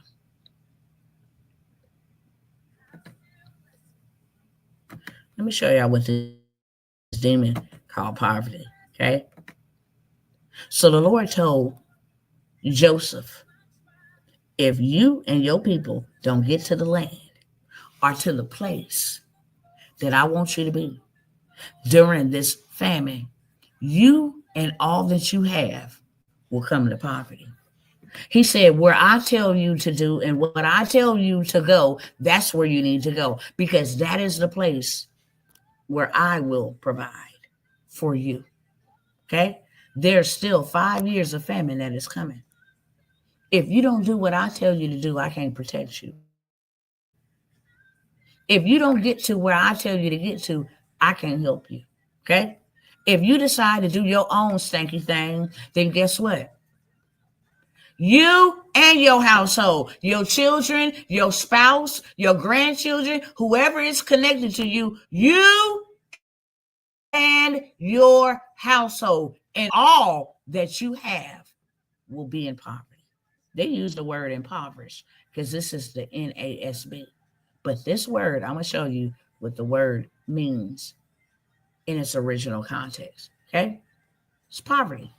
You and all your family, your whole household, everything that you got will come to poverty if you don't listen to me.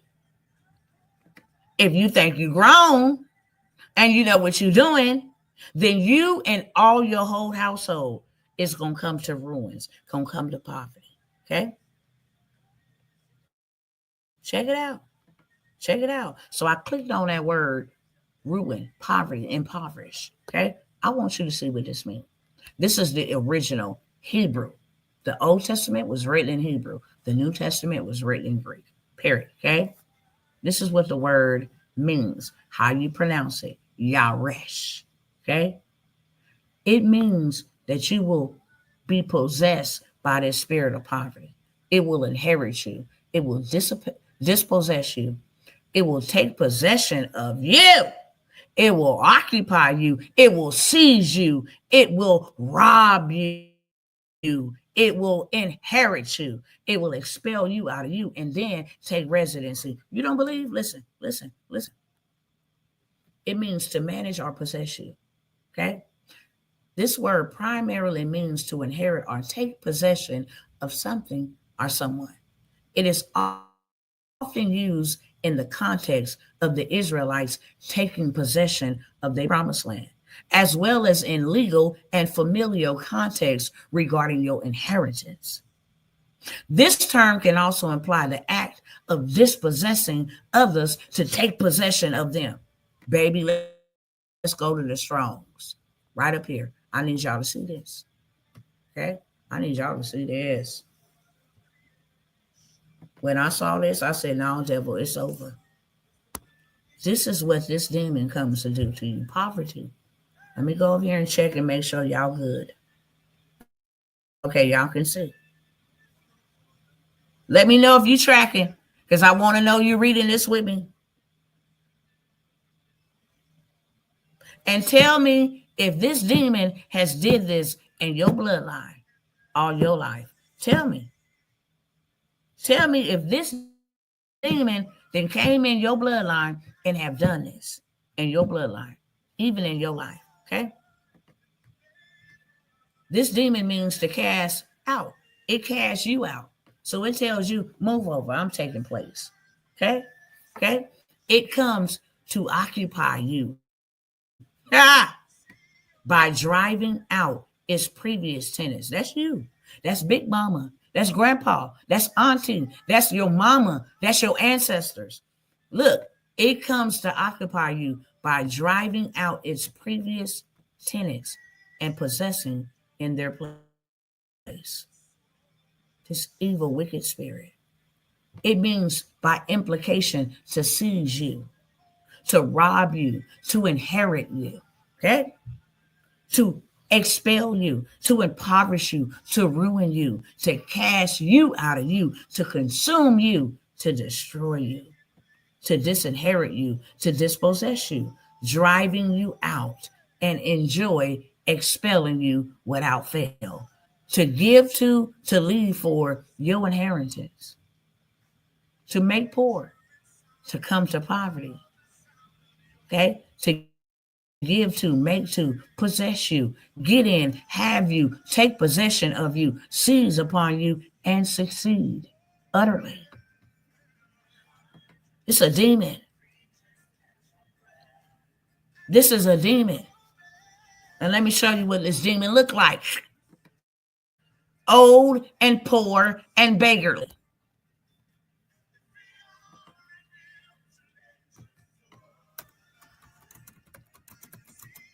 And if God told us not to serve no other gods, then poverty can't be your God. Okay? This is the demon, the God of poverty. Go to Google. It will help you. The God of poverty is this demon. Okay? This is his name. I will not mention his name. But this is its name. And this is what this ugly demon looks like. Matter of fact, let me just go back and type in.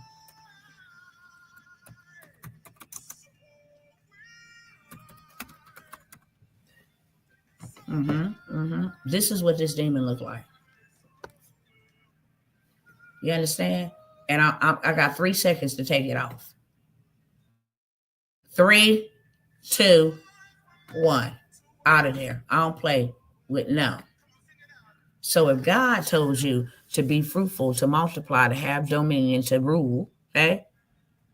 If he told you that and to replenish, then that thing that you just seen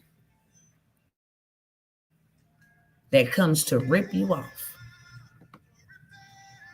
that comes to destroy you, that comes to take your inheritance, the very thing that God gave you, it comes, okay? It comes to disinherit you and steal from you. Who tired of that? Okay? Who tired of that? Who coming out? Who gonna defeat that demon right there? Say, my family will not continue with this. My bloodline will not continue with this. When you don't know the truth, you can't do nothing with it. But when you do know the truth, now it's time to stand up. Now it's time to stand up and take dominion. Now y'all understand why I do what I do, why I do what I do. That demon took out my child. And their systems killed both of my children. Systems that was never meant to benefit us anyway.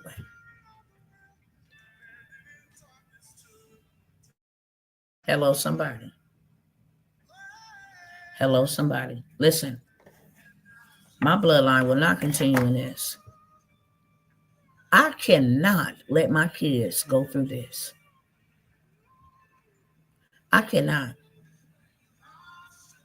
My mama sent me a picture, and I was so embarrassed. I never forget what I felt like when my mama sent this picture.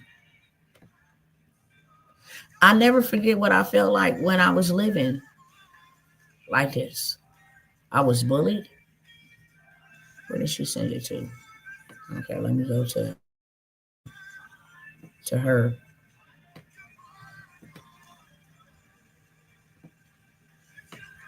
I was so embarrassed because this was the best my mama had. And when I tell you I was bullied because of this, I was bullied because of this. This was a hand me down. You can tell I wasn't happy in that photo. Hair wasn't combed. I had on a thrifty nickel outfit. We got hand me downs from the government. And this is my wonderful grandmother. But I was not, when I look back at that picture, I remember how depressed I was at 12 and 13 years of age trying to take myself out of the game. Tired of being bullied. Didn't have regular shoes. I mean, people might have said this was a style, but you know how many times I wore that outfit? My mama couldn't go to no store and buy it. We had to go to the Salvation Army or whatever you call those stores. My mama said, that's why she sent me that picture. She said, Redeem looks so much like you. And I was like, you could have took this picture and put it in the pits of hell because that's how I felt at that age. Hair uncombed, just poor, walking around everywhere. We got shoes from the welfare department. Okay. I will never allow my kids to go through that at all. When my kids walk in somewhere and they want something, as long as they have helped out around the house in some way, okay? I don't want them to think that they have to work for money, so I don't put that in my kids' mind that you have to work for money. That's the wrong mindset. You do not have to work for money. Money has to work for you. Okay? I will reward you according to your obedience, according to you putting the effort in to do your schoolwork, but I don't give my children pay in exchange for work. The devil is a liar. You don't work for money. Money works for you. If you solve a problem, if you figure something out, I make my children play with puzzles. I just told my older children. My grandmother put me on to that. As long as you play with puzzles and you put together puzzles, you'll never ever not be able to figure out a problem to a solution. A solution to a problem, excuse me. Because puzzles make you figure out problems. It's more than a puzzle. It's mind skill. That if this piece don't go here, then I'm gonna look until I find the piece. And then I can go around it and start building around it until I find the piece. I can narrow down the pieces by going to another part and building strategy, solutions. Okay. My mother did me so dirty, so I gave my daughter what I needed as a little girl, period. Period. Same here. I remember at that age saying never. And then I would go to school and fight kids because they were bullying me and then turn around and get a whooping. I never had a birthday party growing up. I had to give my own self a birthday party because I stayed defending myself all the time. Not only defending myself, defending my brother. It was terrible. Those are not pictures that I look back on and felt happy about.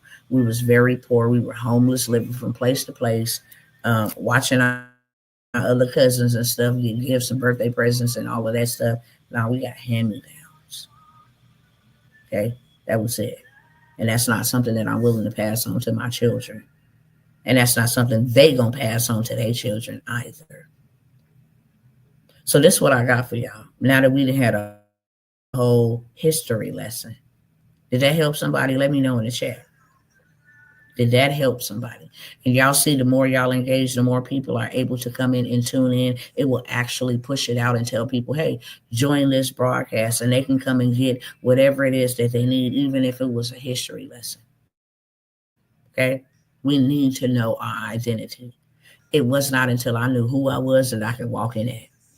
Baby, that was when I stopped believing in racism and all of that stuff. Even though it exists, it don't apply to me. Don't play with me, because I know who I am. Hello, somebody. You ain't got your dang on foot on my neck. Is you out your mind? I come from the line of the tribe of Judah. Okay? I am a royal priesthood, a chosen generation. You don't get to deny me access. You don't get to tell me, no, I cannot have. You do not, because I know my identity. Before I just be all sad, be like, you know what? They rejected me. They denied me. The devil is a liar. Tell me, no, I'm coming back for the building. You going to add fuel to my fire by telling me I can't have what God already gave me. Is you stupid? You don't have no control over me. I don't care where you try to put me in. He will deliver me. I will not die that a day prematurely than what I was intended to die. Do you understand me? You can't tell me I can't have that car and I can't live here. Who said that? You ain't God. God already told me the earth is the Lord's and the fullness thereof. If I am a heir and a joint heir, what? No, I come back to take territory. Anybody that know me in the business aspect and in the natural, no, you can't tell me no. Telling me no is just, baby, you gonna light a rocket ship, and I'm gonna come back and show you. Don't ever play with me, because all of the promises of God are yes and amen. You can't tell me no. And if you tell me no, and God says that's not the one, that's what no means. Next one. It don't mean I can't have. It means that it's the next one, not that one. Okay? That's if he tell me, no, that one ain't for you, keep going. But no don't mean you can't have. Uh-uh. If it ain't you, it's somebody else. It means next one, next opportunity, you ain't it. But it don't mean denied. You got me messed up. Now, with that being said, I'm looking for 3 people, predominantly women. Okay? I want to tell y'all, and this is why I've been telling y'all to get in Let's Do Kingdom. You learn your identity. But not only do you learn your identity, you learn how to rule. Okay? I've been on a hiatus while I've been out here in California taking care of my family. I said that the devil will not have nobody else in my family. He had my children. He had my nieces. He had my nephews. He didn't have my grandfather. He didn't had so many people that I said enough is enough.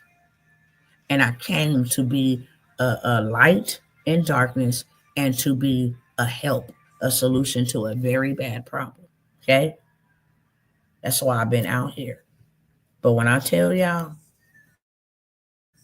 it is go time. As soon as you see me make it back, and I'm not announcing where I'm at and when I'm making it back, because everybody don't like me. And God says, be wise as a serpent and harmless as a dove. I would never ever give the enemy any intelligence on me. I pick and choose my battles wisely. I'm not a careless person that just be bumping my gums and running my mouth and letting people know my location and all of that stuff. No, ma'am, no, sir. I don't do that. But I will say that I'm soon I'll be home. How about that? Okay? Soon. Now I gotta make it to my destination safely. I'm not finna give no wizard or no warlock or no monitoring peeping spirits, okay, that know I know who I am and try to catch me off guard or leaking because I didn't say something prematurely. No, I don't speak till it's time to say checkmate. So when I pop up on here and I say I'm at home, you know I'm at home. If the Holy Spirit put me in your spirit to cover and lift up my family, please do so. Okay? Just so people understand, because people don't understand, why she not telling us where it ain't none of your business. That's why. I don't know what kind of spirits you come in. Okay. And just like I got people who absolutely love and who absolutely support me, I got people who do not. And I'm not ignorant of Satan's devices on this social media. When you open up this social media world, you can have Satan himself sitting on your timeline. And you never know it. People be getting caught up in numbers. Oh, I got 5,000 followers. You may have 4,977 devils following you and only 33 righteous folks. Don't play. I don't play them type of games. And I don't bring in no unnecessary warfare. So I will say this. I'm untrackable and untraceable in the realm of the spirit. And I'm not going to open up my mouth and give no intelligence to the enemy. Okay? So when I get back, it's on and popping. That's for sure. And you better be buckled up and ready. If you ain't in the rooms, you need to get in the rooms. And that's what this opportunity is about. God has called us to confiscate systems, and we are confiscating systems. Just know that for facts. I just literally showed y'all, okay, how to do 15,000, 16,000, 20,000 in a month. That helps you have money to buy back territory. Understand? We need to be buying back territory. If Mansa Musa was able to acquire all the gold, how you think he was able to do that? If he was able to acquire gold mining and he's a miner now and he's in control. See, we don't want to just have, we don't want to have shovels. We want to have the actual mining where you have to use the shovel. And matter of fact, we'll turn around and sell you the shovel if you need to mine. We don't want to be the people coming to look for gold. We want to be the people that own the gold, the people that are coming to look for. Hopefully, y'all are picking up what I'm putting down. Hopefully, y'all are picking up what I'm putting down. Okay? That's the type of time that God has us on right now. That's the type of time God wants us on right now. It is time to recover. It is time to conquer. Okay? It is time to take back territory. I showed y'all this.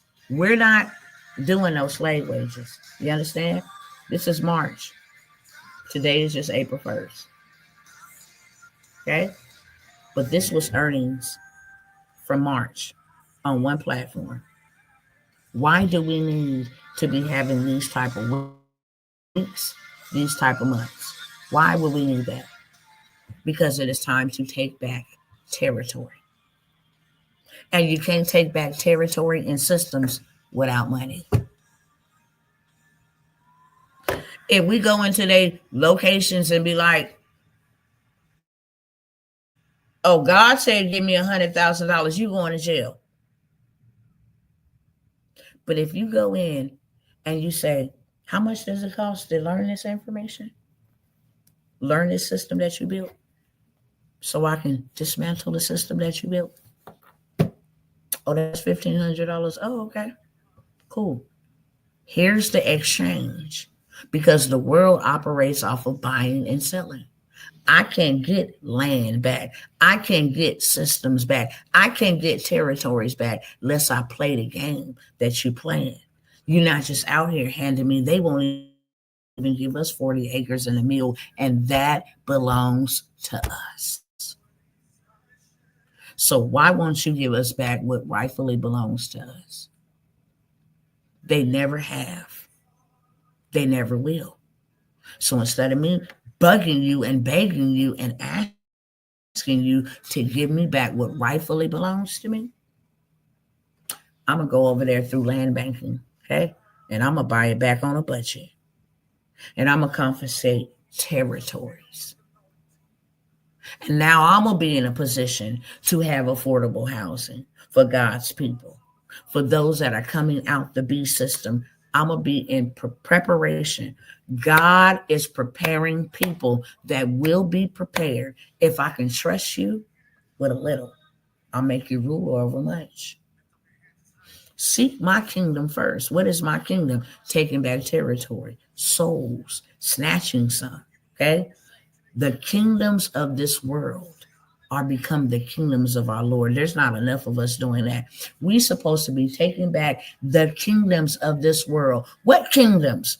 Mountains of education, finances, family, healthcare, entertainment. All of those mountains belong to the Lord. It's the same systems Adam handed to Satan. And the second Adam gave us the power and the keys and all authority to take those systems back from Satan and make them godly again. Hello, somebody. You understand or not? Because it's easy and it's simple.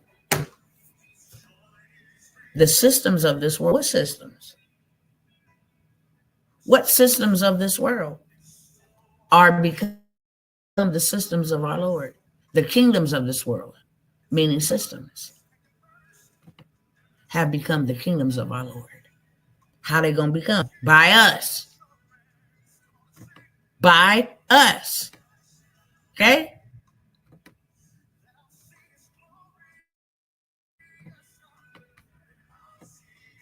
But we need to know what are the systems of this world, so you know which ones we need to take back. Okay? You need to know. Systems that control us. Governmental. It say, and the government shall be on his shoulders, not on Donald Trump. Problem is we have no systems to govern. Hello? A system steals from you. Systems literally kill you. A system to destroy you. That's what the enemy uses systems from. Okay? He uses systems for those three things. That is his characteristics. Steal, kill, destroy. Does the enemy control the credit system? Yes or no? Does the enemy control the credit system, which is also a part of the financial system? Yes or no? Does the enemy control the educational system? That's why you have weirdos reading the children and changing things up on our children. Why? Because the enemy controls the education. So now, finances, education, okay, family, 12 systems of this world, governmental, educational, financial, media, entertainment, legislative. We're supposed to be passing and making laws, not Congress. Political. Shouldn't be no Crips and Bloods called Republicans and Democrats. Shouldn't be none of them. Okay? We supposed to govern. We not even infiltrating these systems. The religious system. They done lied to us, got us worshiping Caesar Borgia. Technological system. Ain't the devil trying to do his big one with this AI? Is he? Yes or no? They trying to put chips under people.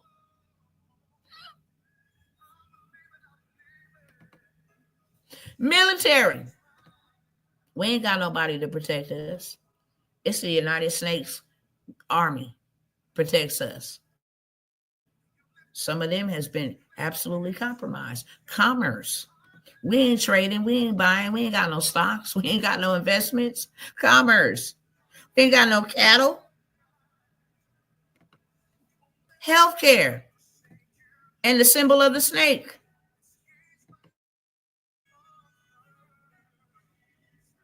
We don't own no hospitals.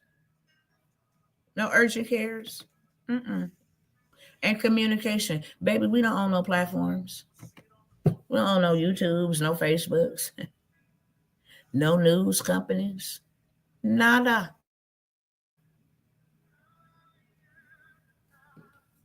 And ain't that a shame? God told us to take these systems back.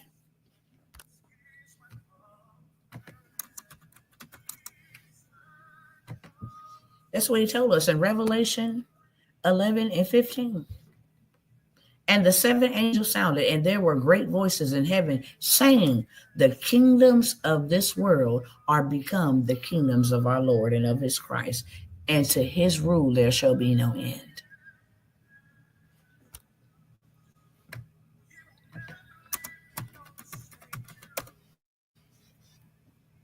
Okay?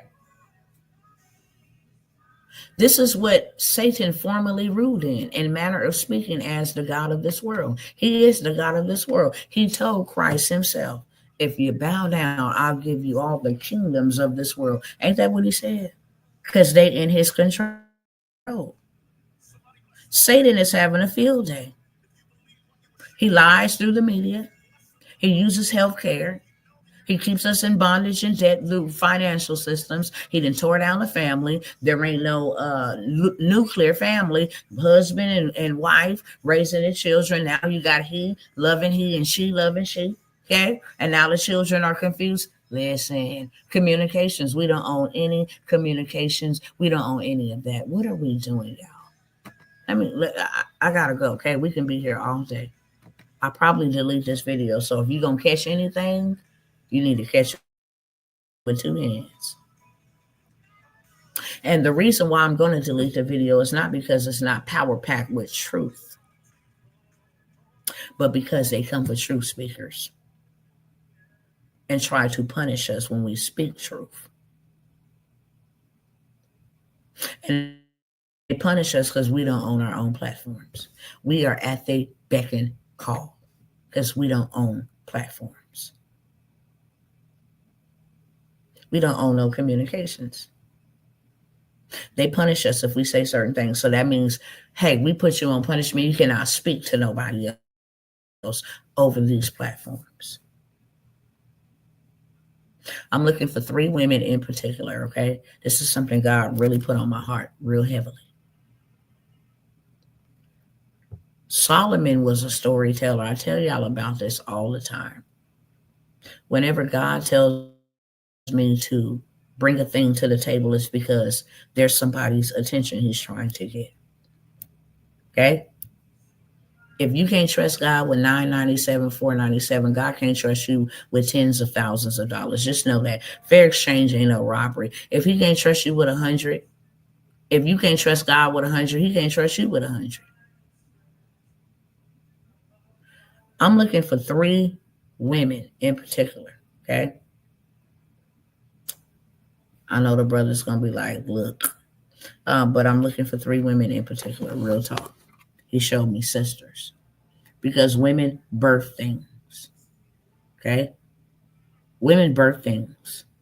They birth movements. They birth different things. But I want to take 3 women with me. And this is the number he gave me. Whenever I call out numbers, it is not by my own choosing, okay? Normally, the Lord is establishing an army like he did for Gideon.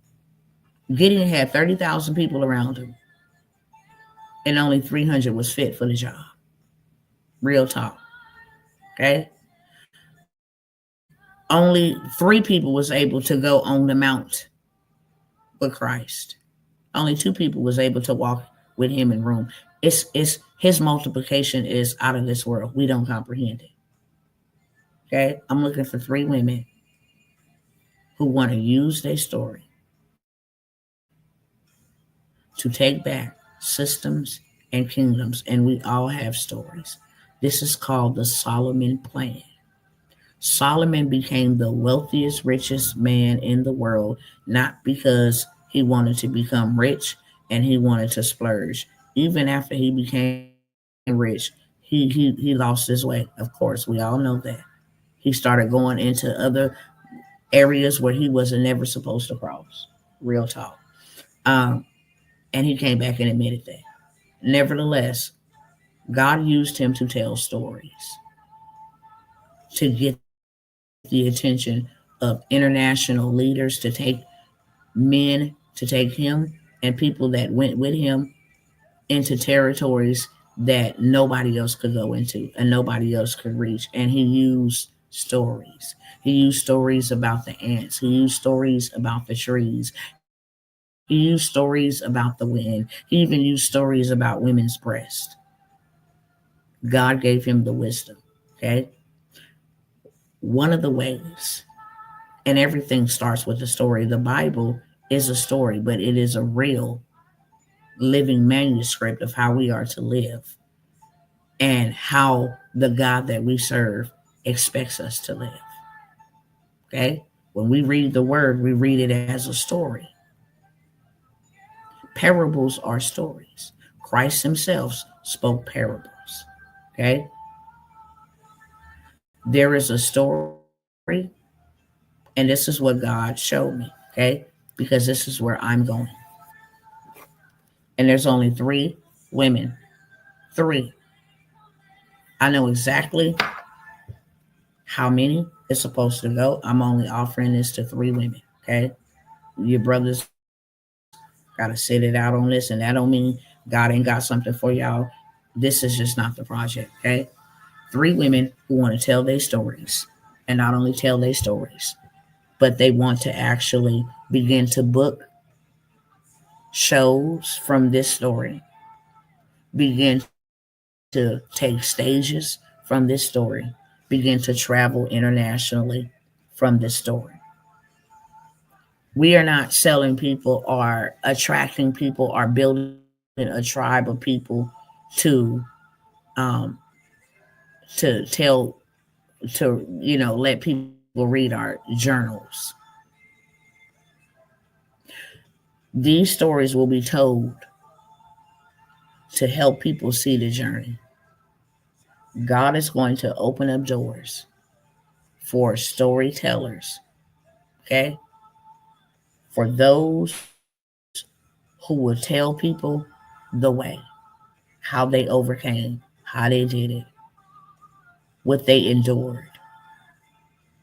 Not only in the aspect of you reaching people in your community, people in your nation, in your state, this is on an international level.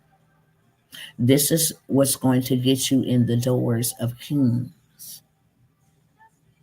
This is what's going to get you in the doors of great men and women that you are predestined to be around. This is going to open up doors for your bloodline, for your generations. This is going to be something that is written once and it will be able to be scalable. I'm only taking three because me and these three will do $1 million together. 1 million. $1 million together from one story. Now that story is going to turn into other things. That is how the $1 million is going to be accumulated. Okay. And there are systems that will help us do this in 30 days. 30 days or less. Okay. I wanted to present to y'all one of the systems, but God had other plans to give us our identity, to help us understand our identity so we know where we're going and what we are called and assigned to do. You said, what is this? I'm new on my page. I've been here for about 2 hours and 30 minutes. So now what I'm talking about is opportunities. Okay. Um, Opportunities that you can take advantage of if you want to just sit back and listen, or maybe go back and catch the replay. I'm good with that, because it'll take me another hour or so to bring you up to speed of where we at. But I'm offering some opportunities to my cousins. I do thank you for coming by, stopping by. For us as a community, for us as melanated folks, stop trying to depend on a governmental worldly system that was not meant to help us at all, but rather to oppress us. This is for those who want to create their own ecosystems. You do not understand the power of a book and how it will create your own ecosystem. I can tell you 7 streams of income from one book. I'm only looking for 3 women to go with me. If I tell you that I'm looking to take you with me to make $1 million, and you all know, I can go back to the receipts right now. Okay, live. If I can do it, you can do it. I'm not showing you this to flex, to impress. I'm not showing you this to even let you in my business, because my business ain't your business. I'm showing you to know that nothing is impossible. And if God could take somebody from the hood that was up to no good and turn my life around, and me be the first person in my family, I tell everybody now how I got started. I got started storytelling. I tell everybody now to this day how I'm still in business, right? This is a principle that God Himself gave to me. This is a principle that our ancestors, okay, they're still talking about what uh, Dr. Martin Luther King. There's books that has been written on Dr. Martin Luther King. There's books that have been written on Harriet Tubman. People only know what happened to Harriet Tubman and Dr. Martin Luther King, who was not alive when they were alive, because of what? The power of a story. Am I right or wrong? We don't know nothing about Mansa Musa unless we go read the story. We don't know nothing about From Babylon to Timbuktu unless we go read the story. Okay, we don't know why God had to send Christ unless we read the story. It's called the Bible. Everything starts with a pen and a paper. Creation itself started with a pen and a paper. We would not even know why the earth was created and how it was created, and etc. We would even know how to perform our job, how to operate a vehicle, unless we read it in a pamphlet. A pen and a paper was involved. We cannot even graduate school unless a pen and a paper was involved. Okay, we can't have history books and textbooks and all of this stuff unless a pen and a paper was involved. Hello, somebody. I'm just pulling this up while I'm over here talking to y'all.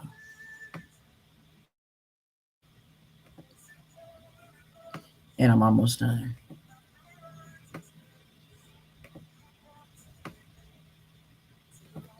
I know I need to hurry up because my kids and my husband's going to be like, wait a minute, hold up.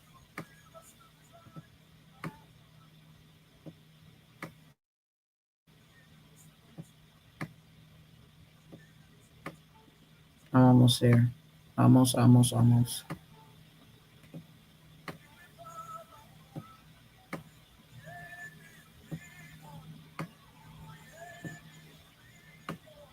Come on, bruh.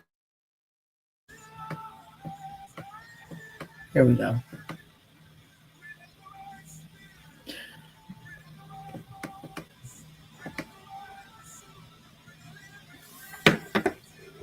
That one ain't it.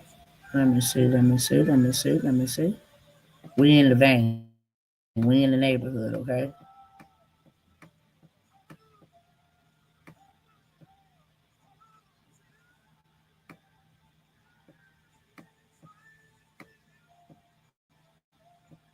Reason why I gotta go all the way back yonder is because I don't share this all the time. Here we go, I believe. I share it when the Most High tell me to share it, but other than that, I'm a real regular smuggler, laid back type of character, okay? For real, for real. And I am, the less people in my business, you know, the more better. Where are you? We out here do this stuff. I got receipts to show y'all, but I want to show y'all these receipts specifically because I'm looking for 3 women who want to become a millionaire in their family, not to mess off no money, but to build. And I want to show you how a book could make you $1 million. Ay, ay, ay. I know I didn't pass it up now. It was not this far back.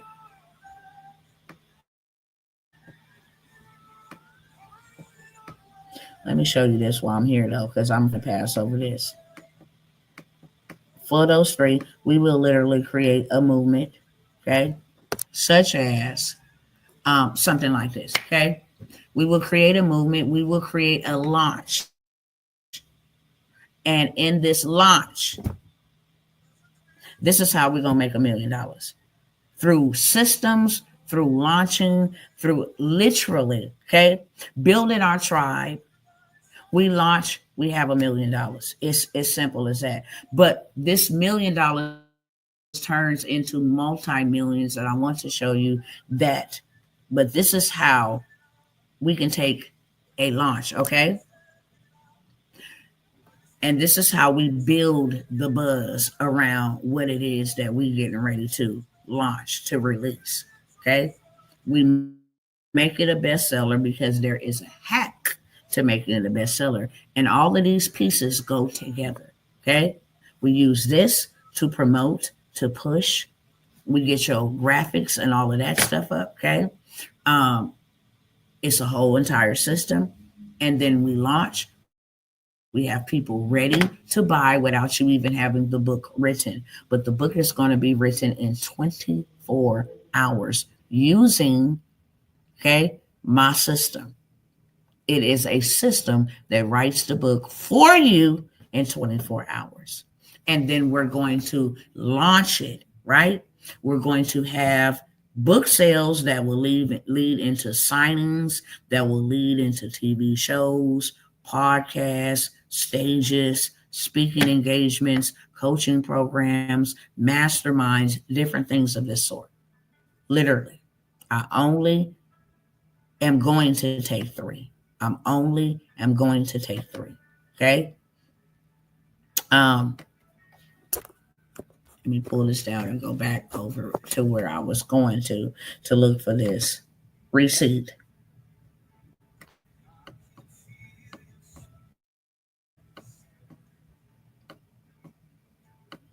I know this thing got to be up now. I think I'm way past where I'm supposed to be. I know it's somewhere up in here. That's for sure.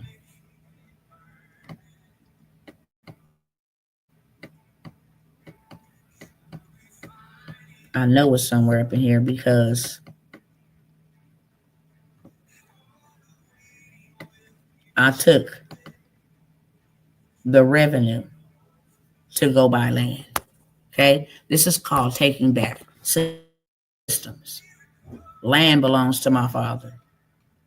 As y'all can clearly see, having property built on land, okay, that belongs to my father.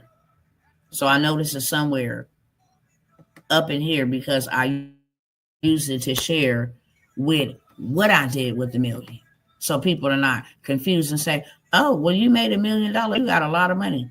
I'm dirt rich, okay, not paper rich, okay. All it is that you see before your eyes, even as far as you can see. My children and some other families are in on this, okay. I just told y'all I'm looking for a few folks, and I'll mention it again in a minute, that want to go buy land together. But I want to show y'all this meal ticket. I'm going to show y'all first.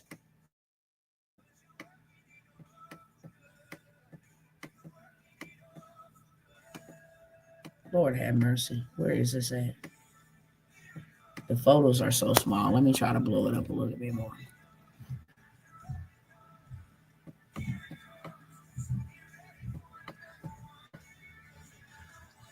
And like I told y'all, this is what opened up doors, okay? Those type of doors to go get with Grant Cardone. This is what opened up doors. A story. Hear me clearly. A story. A story is what opened doors. A story. I know these are some of the receipts. Lord have mercy. As y'all can see, okay? 313,000. Nobody in my whole entire family has ever even seen any type of money like this. Nobody in my family. I am the first. And I know I have it on my social media page. Facebook don't want you to share this type of stuff. Let me go over here and do this. I'll come back to that. Hold on. Let me turn this off. I am the first. Let me type it in. Oops. I am the first. That's what I named it. Okay, because I shared it. Yeah, leave the page. Bye.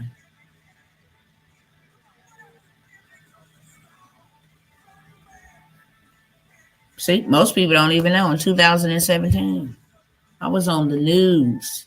Okay, this is the live stream from the news.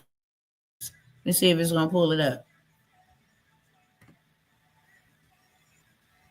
Oh, it just pulled up they new. Okay, yeah. That's not. But we were on the news. Okay, let me see if this will pull this up. These are my posts.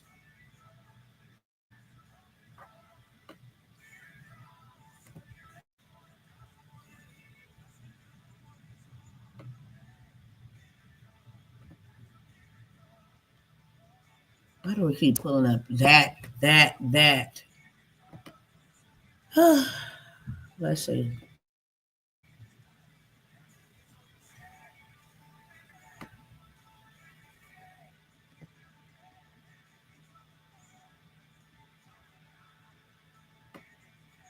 Hold on, y'all. It shouldn't be this hard, but baby, I haven't shared it in a long time.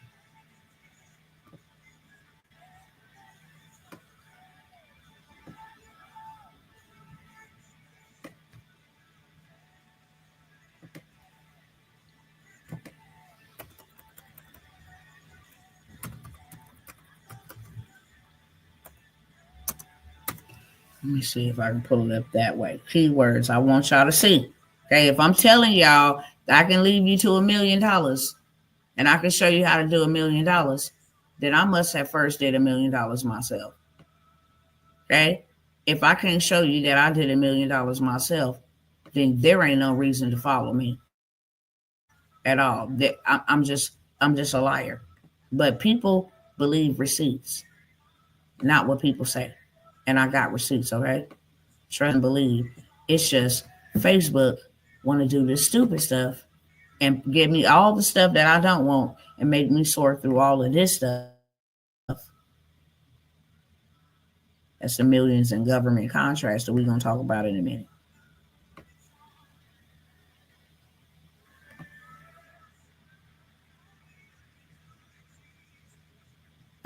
Yeah. Oh, I'm not finna play with you. Not today. My time is winding down. You just wasted my time now looking for this one. And it should have been right there at the top, but hold on.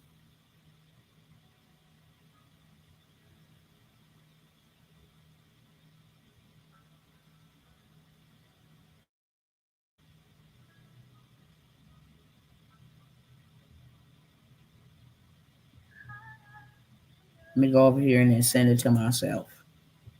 Nevertheless, I'm looking for 3 women who want to tell their story, who want to allow the Most High to use them, okay, to tell their story, to take them into places they can never, ever go or come through without telling your story. Your book, your story is a passport, plain and simple. Your book, your story is a passport.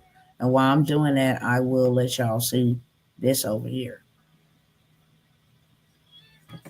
When I say your story is a passport, your book, your story is a passport, I absolutely mean that. Is this the one that I'm in? Nope. Let me switch this out. Hold on.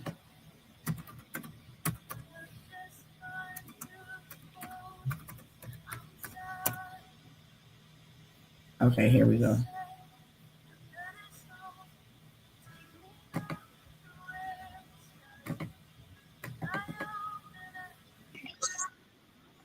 Hold on.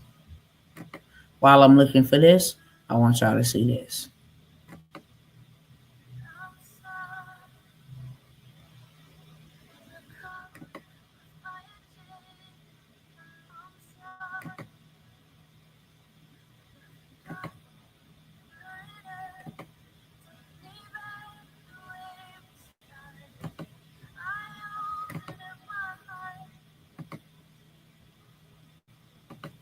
Here we go. While I'm looking for this, my story is a passport. Your story is a passport. Testimonial. This comes from one of our licensees, actually, Tawana. Johnny, pull the video off. We're good to go. Check what she has to say. Hey there, Kelvin. This is Dr. Tawana Worlds, and I wanted to take just a quick moment to say thank you. Shout out the whole Grand Cordon Enterprise Corporation, all you wonderful staff and support team that absolutely rock and make it possible for people like myself to see things we never saw. And what I mean by that is I can remember 20 something years ago, eating out of the garbage can. I come from the poorest of the poorest. But because I have invested in myself and applied the knowledge and the wisdom that Uncle G gives out to us all, I was able to 10x my business and pay $40,000 to myself last month alone. So y'all rock, y'all out here changing people's lives, and I just want to say thank you. God bless you.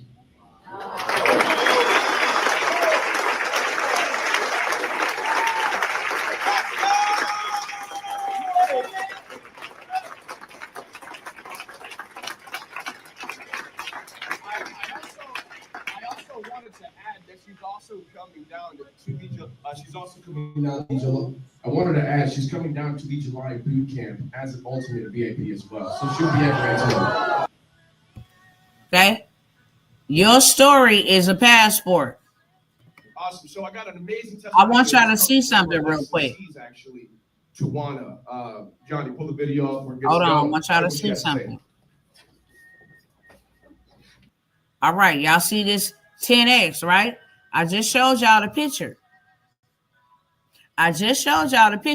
That is how I got my foot in the door to learn how to buy and purchase real estate and be a part of a mastermind of billionaires and millionaires to learn how to confiscate the real estate from the people it had always been in a possession and now bring it back to the hood from a story. Did not y'all just hear me telling my story? Huh? Did not y'all just hear me telling a story?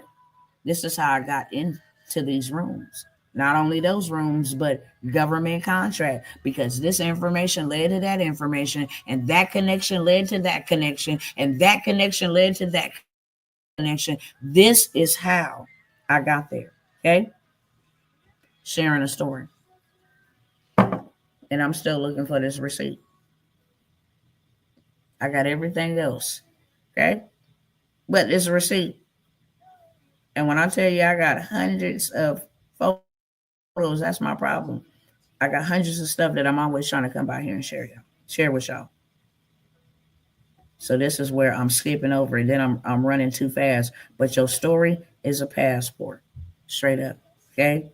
That story turned into books, turned into coaching programs. It literally turned into yearly events. It turned into everything. Okay? I'm still telling my story. And got so much more to tell. So much more to tell.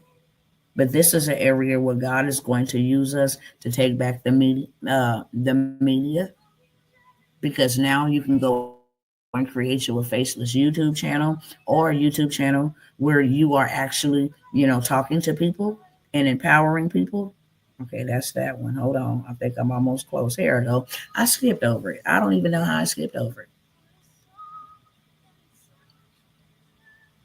Okay, but I want to show y'all this real quick. Found it. I had to screenshot it and then take.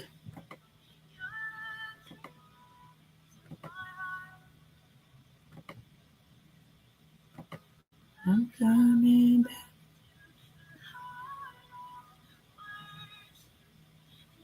Oh, I was about to say, what the heck? Why did that look weird like that? Okay, hold on. I'm sorry, Lord. Did it not send? Okay, there we go. There we go. Okay. All of this was done online. Okay. In 2023. 2023 did my first million, 313,000. Literally. Okay. 2024 before these devils start doing the most. Because they was doing the most. Hold on. I didn't put my password in here. I'm gonna log in live and let y'all see live and in living color. Shows y'all a receipt. Now it's finna send me a message. I gotta go so I can let my kids up in here.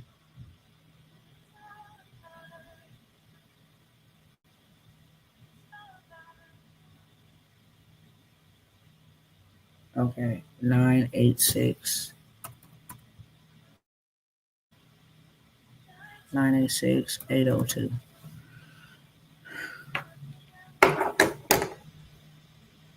Let me see where y'all at. Okay, cool.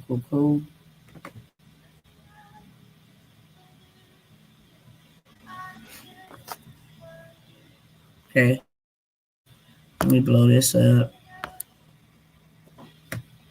So last year, 2023, a million. I know across multiple platforms, I was on schedule to do another million, but I had these people come and try to do financial terrorism against me. Why? Because I don't own any platforms. Okay. So clearly you can see from April 1st, 2024 till today, 2025, 1 year, 557,000 over here on this platform. Okay. In this platform. Okay. 557,000. That is over a $500,000. Not to mention Cash App, not to mention PayPal, not to mention Zelle, not to mention Venmo. $1 million collectively 2 years in a row. Okay. Dr. T, when I invested in the book, I knew I needed help and I knew that it would be something that would help others. I have been told that I need to write many books. I can use your help. I got three people, three ladies. It's not even for the brothers, and this don't mean that God is excluding any of the males. It's just three women that I have been assigned to take with me in this aspect of taking back those mountains. This will lead us into doors. There are already connections waiting on the inside of this mentorship. This is only the pioneer millionaire monarchs.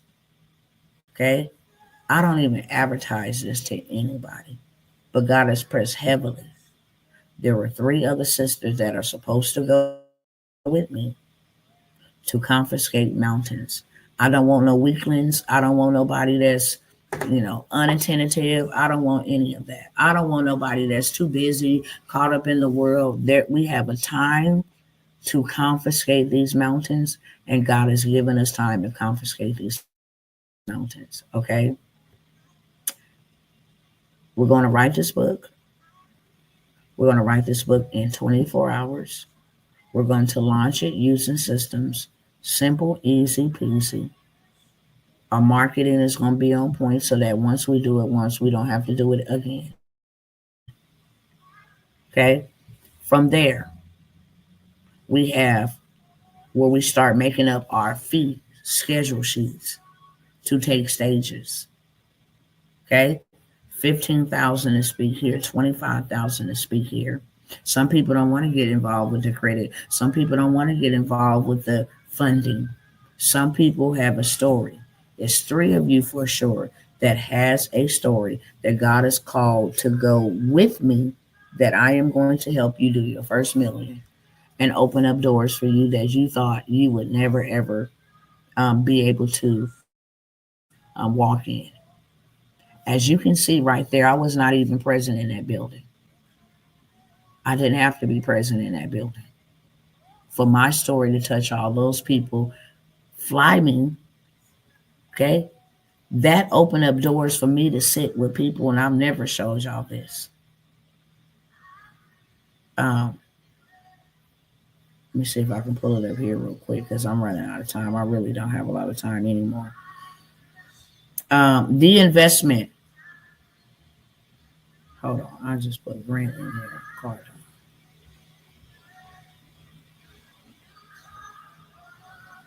I don't know if y'all can see this, but that allowed me to go right on this man's private helicopter, Grant Cardone, those are his initials, and ride with this man, okay? Be at his house.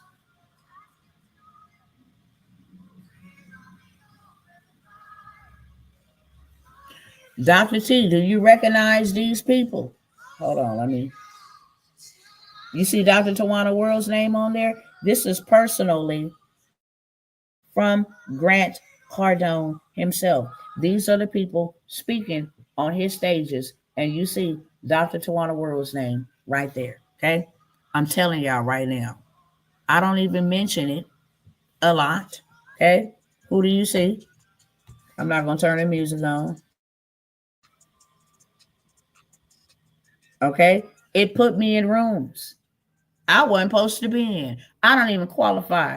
I'm just a little girl from the hood. I'm on the airplane on here. Okay? On his personal helicopter at his house. Okay? I have a whole entire, this is a live helicopter shot. Okay? It took me before him. It took me before Eric Thomas, the hip hop preacher. It took me before Enrique Hernandez, the master storyteller. It opened up so many doors for me. Okay. That's how most people know me. Most people know me because of that. But my story is what took me there. And I'm looking for 3 people. Okay. That's all I'm going to say. 3 people that know for sure you have a story. I know my new mission is to reach grieving mothers and grieving fathers. So now my story changes. Now my audience changes. Now my tribe changes. Okay? Just on that alone, I'm already millionaire status. So many hurting mothers and fathers, not just with loss of their child, but loss of their relationship, loss of whatever, grief. Okay? 3 of the sisters, and I'm only looking for women to go. Real talk. This is not something that I build out for you. This is something that I build with you. Something that I'm going to allow you into my space. Okay. I should be charging you really the value of this whole entire program. But for $997, I will let 3 people into 3 ladies, not men. 3 ladies, not men. 3 ladies, not men. Okay. Into my book, bestseller, and stages mentorship, because this is where we're going. This is where God is going to open up doors for us to tell stories, right? To help people, to deliver, to make impact while making income, to travel to nations, to open up doors on shows, to take back and possess the territories that have been taken and hijacked by the enemy.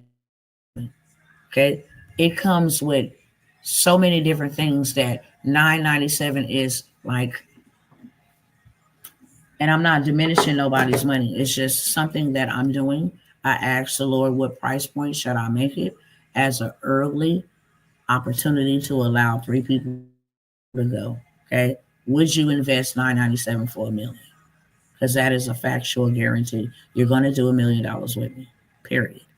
So that question is something that you have to ask yourself. Am I willing to invest $997 in exchange for $1 million? Am I willing to invest $997, right? To be able to open up doors for my family. My name is going to be the brand. Okay. I can start creating merch for my brand. When you hear about Apple, you think about Bill Gates. Hello, somebody. When you think about the OWN network, you think about Oprah Winfrey. Hello, somebody. When you think about Marriott, you think about J.W. Turner. When you think about Tesla, you think about Elon Musk, the name. So all about branding yourself. Okay? All about marketing yourself. All about letting the world know the testimonials, the trials, tribulations, the paths you paved, and what you're doing and how you had to do it will become a journey for somebody else. We're not spilling a journal on people and telling people to read our journal. They don't care. They want to know the journey. And there are places and doors and rooms that you need to be in. And the only way you will get there is sharing your story. Okay? It's any of the three on this live with me right now. I'm not here to pressure anybody. I'm not here to beg anybody. I'm a disruptor. I come to serve as a watchman. I come to call. When it is time for us to go, it is time for us to go. And God has said, this is the mountain I want to take back. Okay? You're also going to get trained on how to start your social media channel. So now we build up this $1 million launch. It's all about marketing. Before the book is even published, distributed, etc., you will have your tribe. We will create your movement. And then from the book, we need somewhere to take them. So that is why you need the mentorship in order to have your coaching program in place, in order to have your master class or your mastermind in place, in order for you to launch your first 7-figure event. Okay. I can show you receipts for days of these lives are from love. When I have an event, it's a 7-figure event all day long. You're going to pay me $10,000 to $15,000 to show up. I'm going to show up and I'm going to serve you. I'm going to make sure that your whole experience is one of elegance. And it's an encounter you will never, ever forget. All expenses paid. That's why you're going to pay, right? I'm going to give you mastermind information that you can implement on the spot. Get funded on the spot. Get approved on the spot. Things that I wouldn't do on a live. Okay? I show you how to put together 7-figure events from just this one mentorship, this one movement. Literally. Not only that, okay? Not only that. We help with your marketing. All this stuff is simplified, literally using AI to accommodate what we're doing. We got your bestseller that builds your brand. When you become a bestseller, you become a person in authority. Okay? Who are you? I'm an author. Cool. Open the door for that person. Who are you? I'm a mom. Hey, shut the door for that person. Who are you? I'm an employee. Shut the door for that person. This person don't belong here. Okay? Okay? But when I tell you, you cannot, your glory is in your story. And the reason why you haven't experienced the kabod, the glory of God, is because you will not, and you have not told your story. This is only for 3 women who you know deep down in your heart that God has called me to tell my story and to transform lives. I just don't know how to. And I know that you are speaking to me because this is something that you have been impressing in my spirit and something that you have been weighing heavily on my heart, that I am decreping and decaying because I have not opened up my mouth. Your book and your story is a passport to where God is taking you. And I can take you there. Your story can. I can show you the tools that's going to help you go further. The stages you will take with hundreds of people, the rooms you will enter, with people who have been waiting on you to open your mouth, to write it, to tell it. How I overcame, what I'm dealing with. I have a story that helped women with infertility struggles. That's a whole different audience. There are a lot of celebrities who cannot conceive. And then I write a book about my journey. And now I have a whole plethora of people who are needing the hope, who are needing to hear, how did you do it? What did you use? What regimen? I didn't wasted lots of money. How do you stay? I got people who don't know how to grieve with God.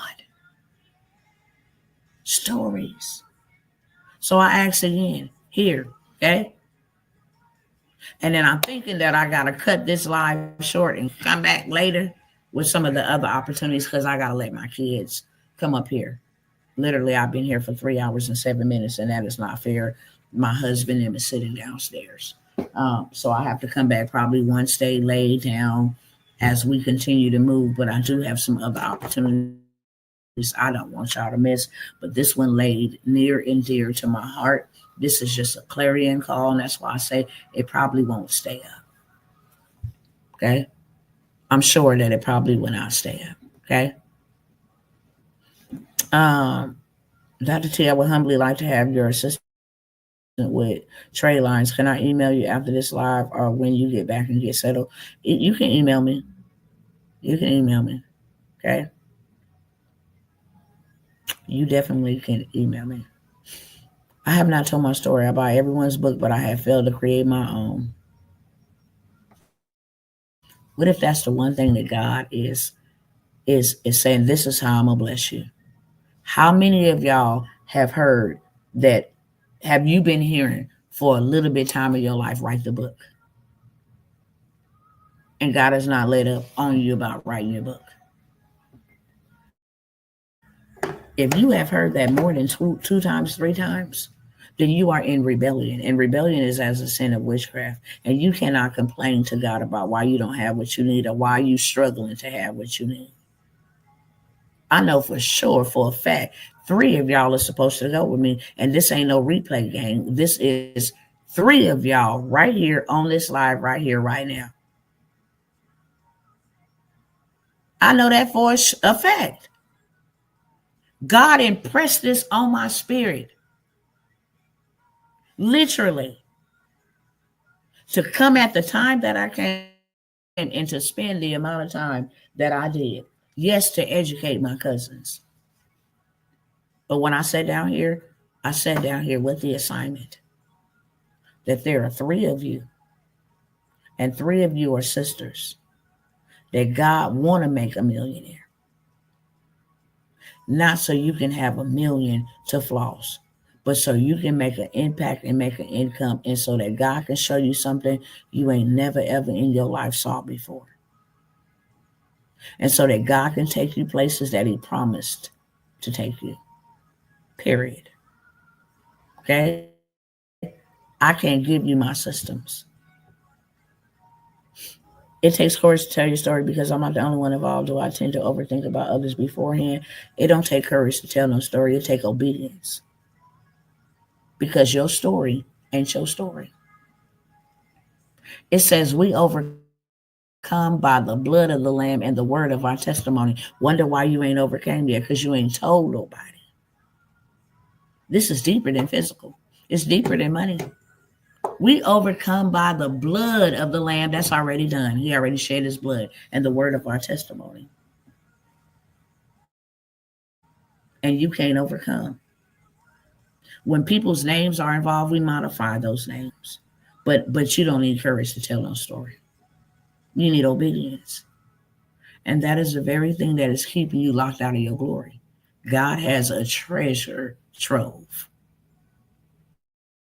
available and waiting for you. But you won't open your mouth because you think, oh, that's personal. You're still embarrassed about your story. That's why people don't write their story. They still embarrassed about it. They attach to their story. No. That is God's story for his glory. And the reason why you ain't experiencing his glory is because you ain't told your story. God got people, places, and things waiting on you. And because of fear, and because of overthinking, and because of procrastination, and because of I'm skeptical, and because I think I need to hold on to this and not invest in myself, that's why you're missing out. There are 3 of you, and I'm about to go. Dr. T, I would like to do Kingdom mentorship. I got the trade lines, but originally wanted the Kingdom. But I didn't hear you mention it until after the fact. The Kingdom mentorship is $1,000, beloved. If you want it, make the payment. Or whatever it is that the Kingdom mentorship. You cannot get into the Kingdom, Let's Do Kingdom mentorship for under $1,000. Because a lot of things that God gave to me will be given to you in there. Okay?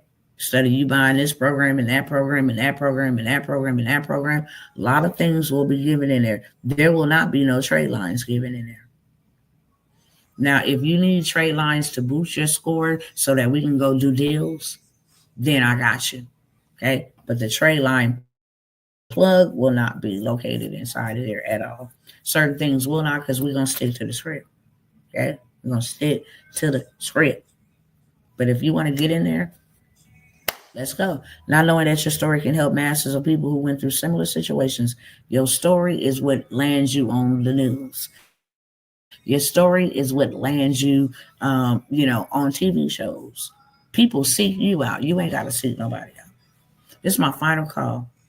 Are you 3 ladies on here? I know that you are. So then I'm going to tell Abba Father, I did my part. It's not on my hands. Okay? I normally allow. Okay? I normally allow people to, in my mentorship, I've kind of like slashed a lot of it because I want to not be able to lock nobody out. And I always want to be obedient. And when I feel compelled, your money is not my reward. Okay? If you look at receipts that I show you, clearly, your money is not my reward. I'm not sitting down here to do this for me. I'm sitting down here to do this because God said. And I know when he sent me, it's not never on a blank mission. That's what I do know. Okay? And I do know the time is now for us to take territory. And I do know the time is now. It's all about divine timing. Okay? It's all about divine timing. That's what it's about. So I show up. He tells me exactly. Okay? Could have easily said, hey, this is going to be 5,025 because of you're going to have your own chat bots that will build other people's books for them. You're going to have access to your own chat bot, your own write your book in 24 hours. You're also going to have access to how to become a bestseller. People think you got to sell 1,000 books. You don't. It's a hack. So now you can help people write books and you can help people become bestsellers. And you can go ahead and help put together people events. Like this turns into a lot of different things, okay? I'll be wanting everything to offer when you show up. This is an amazing opportunity. May I trade the trade lines for the Kingdom, please? So the trade line was $497. The Kingdom is $997. You willing to pay the difference? Fine. I'll do that for you. Trade lines is $497. That's what I charged everybody. Okay. The Let's Do Kingdom is $997. All right. Just became a part of Let's Do Kingdom. Can you work me? Can you work me for this offer? Retype that, sis. I'm trying to see what you're saying. I gotta go, y'all. Okay. I love y'all. I will remove this video Okay? If you miss an opportunity, you miss an opportunity. If God wants me to help you become a millionaire, you need to show up for yourself. Now, I can show you how to get rapid revenue. I can show you how to get government contracts. I can show you how to get on the credit game. Okay? I can show you how to run it up in funding. But this one is more intimate. This one is more personal because now you get to roll with other women. We can collab on a book project, give you more visibility that you didn't have to work for the audience. There are things that I'm not at liberty to say, but there are things that God has called me to help his people, and I'm going to serve them. So help me God, and give them everything that I know, including the connections that is needed, the red carpeted events that helps with the marketing, different things of that sort. Okay, I gotta let my kids up here, so I can get them laid down. This is my final call. Are you one of the three? Are all three on here? There was a lot more people. Y'all ain't staying around for nothing. Are you one of the three on this live? You cannot say you didn't have the opportunity. Okay? This was one of the greatest lives. The edification was golden. I wish I can leave it up, brother. I might have to keep it locked in the chamber, but I'm going to take this down. I just sent the email to you. Thank you sincerely. You're very welcome. Yes, thank you. You pay the $4.97. I'll let you into Let's Do Kingdom. Can I do the payment plan for a balance? Not for the Let's Do Kingdom. We start the Let's Do Kingdom as soon as I get to the house, and I'm gonna tell you that that's in a couple of um. That'll be soon. Okay, that's what I'm gonna say. Gotta watch what I say. Can I do a payment plan for the balance? Not on the Let's Do Kingdom, beloved, because I already offer it at such a discounted price. 997. I mean, like, our cell phones cost more than that. And to be honest, I know that we are all at different places. If I want a phone, this phone right here, okay, even if I'm like making payments on it or whatever the case may be, this phone right here is over $1,000. Okay, even this old phone right here is over $1,000. Okay, if I'm walking around with $1,000 on my ear, real talk, and that's the number that God said. I do not want you to miss your opportunity. Okay, if you are one of the three, you need to speak now, and you got to be ready. All right, Instagram. I love y'all. Y'all already know they can't see you can't see the information that they see. I saw a couple of my sisters in and out. Unfortunately, I will delete this over here so it won't be on the replay game. If you are on here now and you are interested in being one of those three, go ahead and DM me. Okay. With that being said, I may try to come back later on. It's already like 10:28 Central Standard Time. I may try to come back in like maybe an hour or two, go over some of the other opportunities that I had. This one specifically was for those who have been called to do millions of dollars for their family. Okay, if it's you, speak now and forever hold your peace. Once this live is over with, we're over. The opportunity is over. I'm not gonna come back over here and bother you with it, okay? If I do bother you with it, it will not be at a $997 price point. That is for sure. All right, love y'all, and I will see you next time over here on Instagram. I'm a part of Let's Do Kingdom. Can I do a payment for this opportunity? My book is my goal.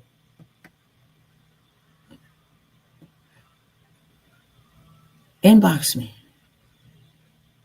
Good night, Sister Shawana. Have a great night, Sister Portia. Um,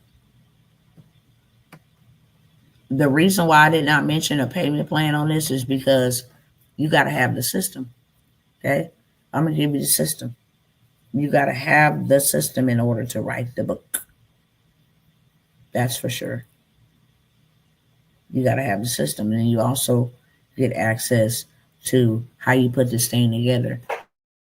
one launch and just building this thing up for 30 days, pre-selling it before the book is even complete, can make you $1 million. I can show you books that did 1.6 million in 30 days, in 1 month. That is not in. I've done $1 million storytelling through my coaching programs, do different things of that sort. Okay. So yeah, Sister Portia, email me. All right, love y'all. I will see y'all next time. If I can come back here in a little bit, then I will. Okay. I also will encourage y'all. Shalom 12 tribes. Yep, that's right. Kwam Yasharala. Yes, let's go. Love y'all. I'll see y'all soon, okay?